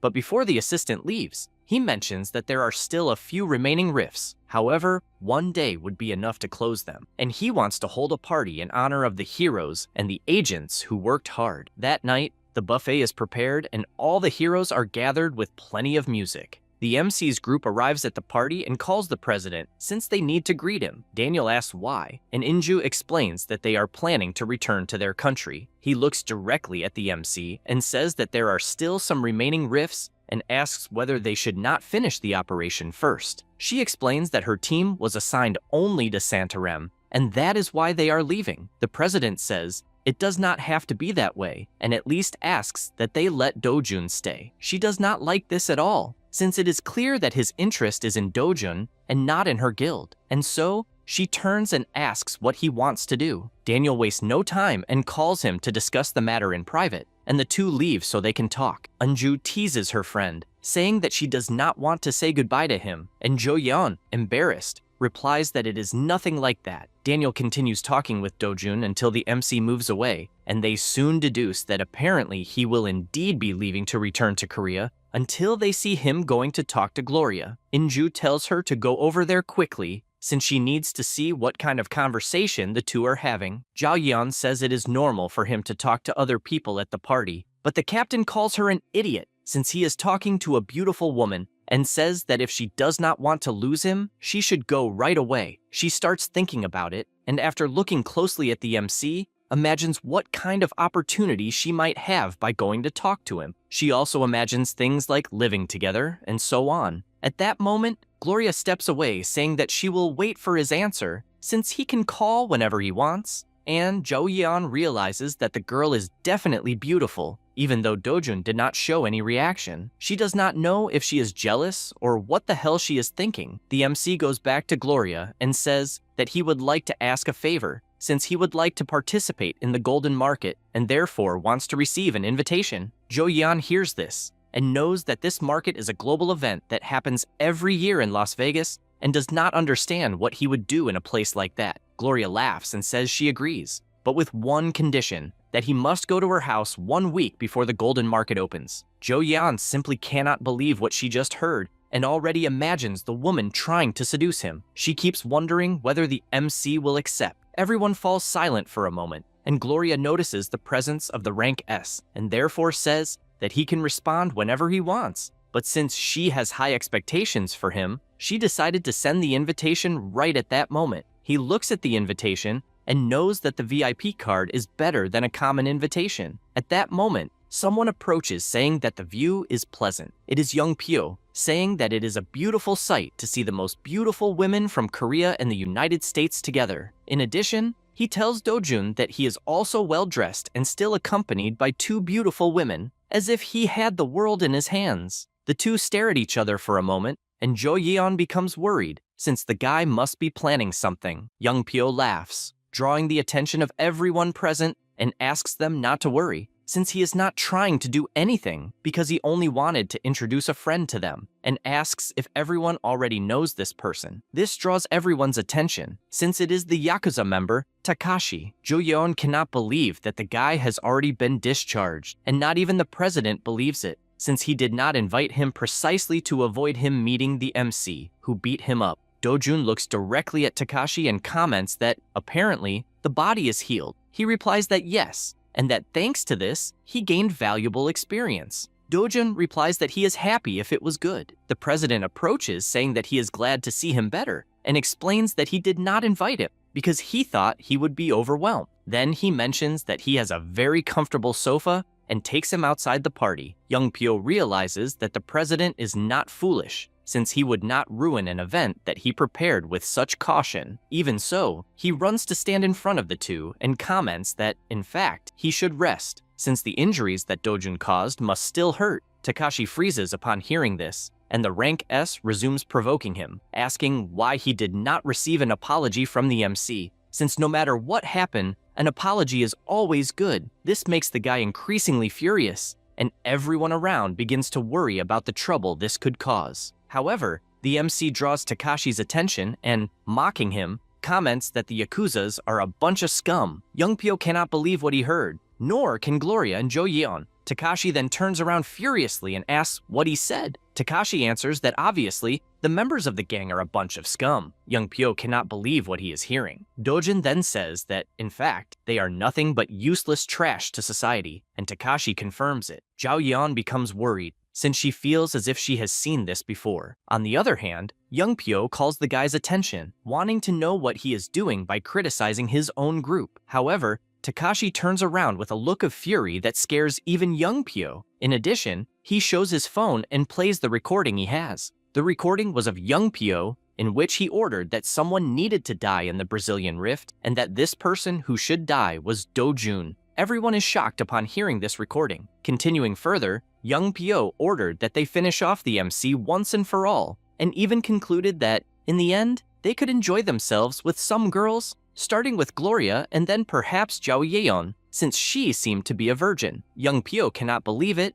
and the MC becomes extremely excited, since he did not expect his eye to be so effective, and guarantees that he picked a fight with the wrong guy, because from that moment on, he will slowly torment him until he wishes for death. Young Pyo feels the pressure of everyone judging him at that exact moment, but even so, he bursts into laughter and shouts that, once again, the Yakuzas ruined everything. Then, he stands face to face with Takashi and knows that if the conversation continues, it will be worse. So with a single movement, he plunges his hand into the guy's heart, taking his life instantly. Then he begins to flee at full speed. The president shouts for all the security guards to pursue him, and immediately a chase begins. Jo Yeon shouts to Dojun that they must go after him, but soon becomes frightened, since the MC is indifferent and could even have prevented the death that occurred, and she does not understand why he did nothing. He, however, only smiles at what happened. That was a shocking night. The incident spread around the world rapidly, and the shock in Korea and Japan was unimaginable. Both governments and hero associations avoided public opinion,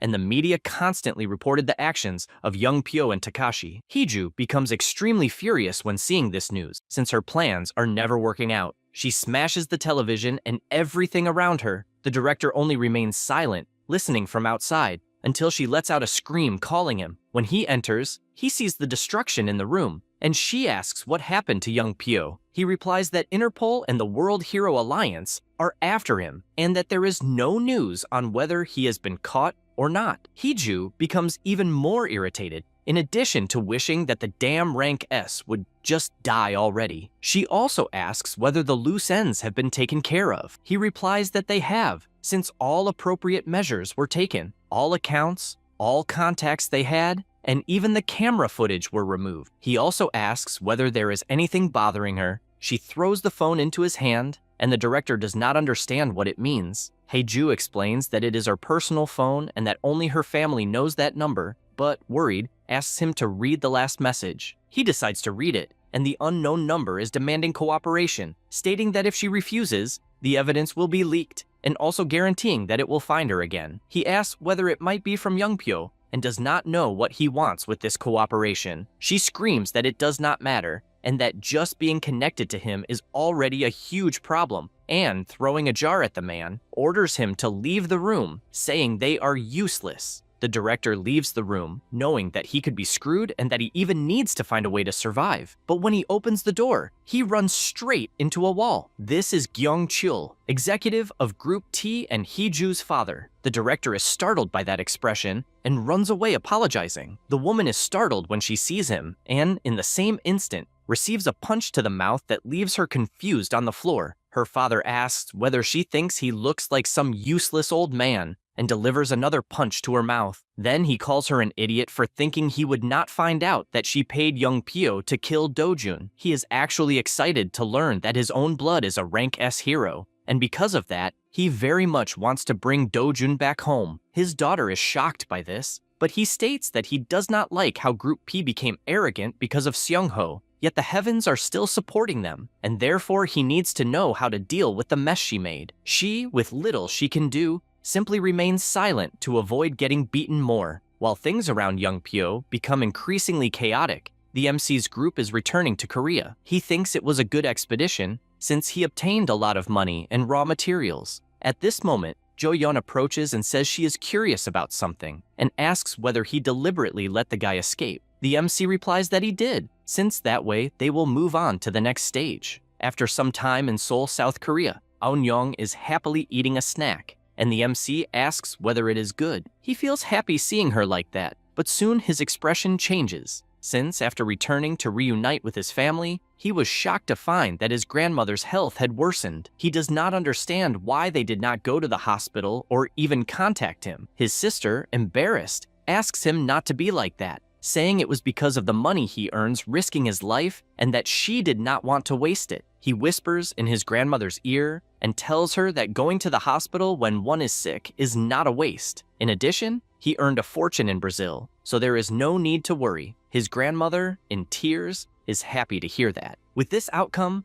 the MC took his grandmother to the best hospital in Korea and visited her every day together with his sister, so eating hamburgers became their routine. After a few days in Gasan at the Hero Complex, Chilquan says that it is the first time he has seen a blue crocodile heart in such good condition, and therefore states that he will make a better sword than he had imagined. The MC asks how long it will take to be ready, and he replies that probably 3 weeks, and that he will even start immediately. Dojun says that besides the sword, there is also one more thing he would like to ask for and asks if that is okay. He replies that yes, since he can ask for anything. Dojun takes out a bag and, realizing that the blacksmith has already figured out what it is, says that they are threads and sacks from the salivary glands of a Velcora. He is surprised by the quality of the item and asks if, by any chance, he wants him to make some kind of armor. The MC says no, since he is actually thinking of something for his younger sister. The blacksmith is confused by this and says that armor made with Velcora materials has enormous defensive power and that heroes all over the world would line up to obtain such armor. And so, he asks if the girl is also a heroine. He shows her photo and says that she is a cute girl. The blacksmith carefully observes the photo since she is very young, and the MC asks if there is any problem. He says more or less, since children grow too fast, and even if it is made at that moment, it might not fit in a few years. Dojun smiles, since he was expecting something like that, and shows a liquid he obtained. He also explains that it is essence from a tialapu, and that if it is combined with the fabric, the elasticity is increased tenfold. Chilquan asks if he is serious, since as far as he knows, Tailapu is a very common plant-type monster. The MC replies that yes, and says that he is eager for his work. The blacksmith admits that he is surprised, since just like the Cyclops blood he brought, last time he would like to know how he knows all these things. He smiles and says it is because this is his second life. After that, in the city, a man walks calmly. This is Sungwook, Secretary General of the former Group S, currently working as a freelancer. He arrives at a staircase and goes down to Cafe Paraiso. After entering, he spots the person inside and feels pleased, since having a cafe in a basement means the owner is someone shrewd, and because of that, it is great for meeting someone in secret. After approaching the person, he hands over his card, also introducing himself as the Secretary General of Group S. Then the MC turns around, also introducing himself. Sungwook sits down and says that everyone has been talking about the MC in recent days, and therefore he cannot imagine what an important person would want with someone ordinary. Dojin explains that Jo-yeon spoke about him and said that he helps rich people and heroes in secret regardless of what they want. The Four Eyes confirms it, but emphasizes that he does anything as long as he does not cross the line with the law. The MC then says that he wants to build a house, which leaves the man confused, since in that case he should have talked to a real estate agency, unless it is an extraordinary house. Dojun decides to get straight to the point and says that he wants the safest house in the world. He explains that he has a preference for Seoul and that his budget is 500 billion won. Sungwook spits out all the tea he was drinking, and the MC, with tea on his face, asks if this is perhaps the first time he has worked with that amount. The man apologizes for spitting the tea, and after cleaning everything, asks if he is not actually thinking about building a castle with that value. He finds the idea interesting, since building a castle would be a good idea, so he changes his budget to 1 trillion. The man simply cannot believe the absurdity he is hearing and decides to speak seriously, asking if the MC knows what the safest house in Korea is at that moment. He guesses that it is probably the house of the president of Group S, and Sungwook confirms it, revealing that the amount spent on that house was 110 billion won and that the construction costs were 80 billion. Then, judging by the proposed budget, he believes that the house would be even more incredible. However, the Gangnam region is out of the question, since it will not be possible to buy land there, because not a single rift has appeared in Gangnam so far, and this situation has never declined, and the place continues to appreciate. Therefore, he proposes that they can build the best house, but not in the safest area. The MC takes a sip of his tea and replies that the safest place is not Gangnam. The man is surprised to hear this, and Dojin explains that the fact that Gangnam is considered the safest place is because people chose to believe that. The secretary asks what he means by that, and the MC knows that the claim that Gangnam is a safe place is an illusion created by the media. The fact that nothing happened in that place is just a coincidence. Just like in the ruined world where he lived, rifts appeared everywhere. So he asks Four Eyes if he has any area in mind and says that he will buy somewhere in the Guro district. Sungwook asks if he is serious because he knows that it has been a few years since Guro had a rift. However, not very far from that place, a rift appeared recently. The MC is aware of it since it was exactly the rift he eliminated. The secretary asks if there is any special reason for choosing the Guro region, and he simply replies that it is because it is close. After that, in a nearby rift, a dinosaur was walking calmly until it gets startled, and the MC appears cutting it in half. He observes his new sword and admits that it ended up better than he expected.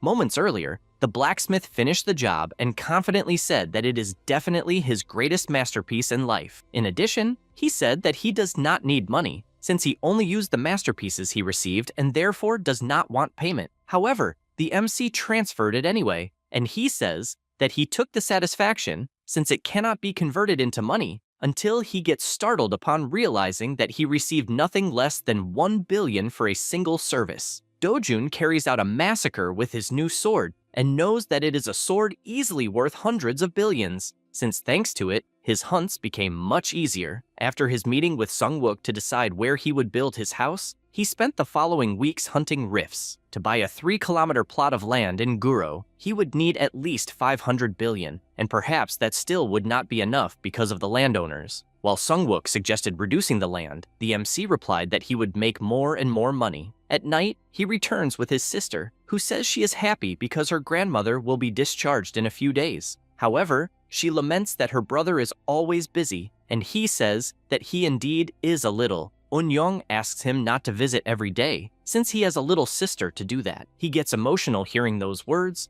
until a car stops in front of him asking if he happens to be Dojun. He does not understand what it is about, and the man says that the executive Gyeon Cheol sent them, and therefore asks him to please get into the car, since they were instructed to make him as comfortable as possible. The MC takes a deep breath, puts his sister on the ground, and asks her to close her eyes for a bit. Then, he starts walking and delivers a powerful kick into the car, destroying every centimeter of the vehicle. The man panics because he does not know what to do, and Dojun, furious, makes it clear that they are never to appear in front of him again. The man runs away in desperation, and the MC tries to calm his sister by saying that he only punished a bad guy who tried to separate them. She smiles and says that she will punish anyone who tries to separate them. He finds that funny, picks her up again, and places her on his shoulders so they can leave. He also thinks that apparently he is proceeding through the person who was introduced. Elsewhere, Ju-yeon is having dinner with Inju, and the leader asks if Dojun is really buying a house in Guro. The rank S replies that yes, and that he is even managing it, thanks to a person she introduced. Inju asks if it is serious and also wants to know what she will do. She does not understand that question, and the leader tells her to stop being stupid since she should become the MC's neighbor. That's all, folks. If you enjoy the video, subscribe and hit the bell. Thanks.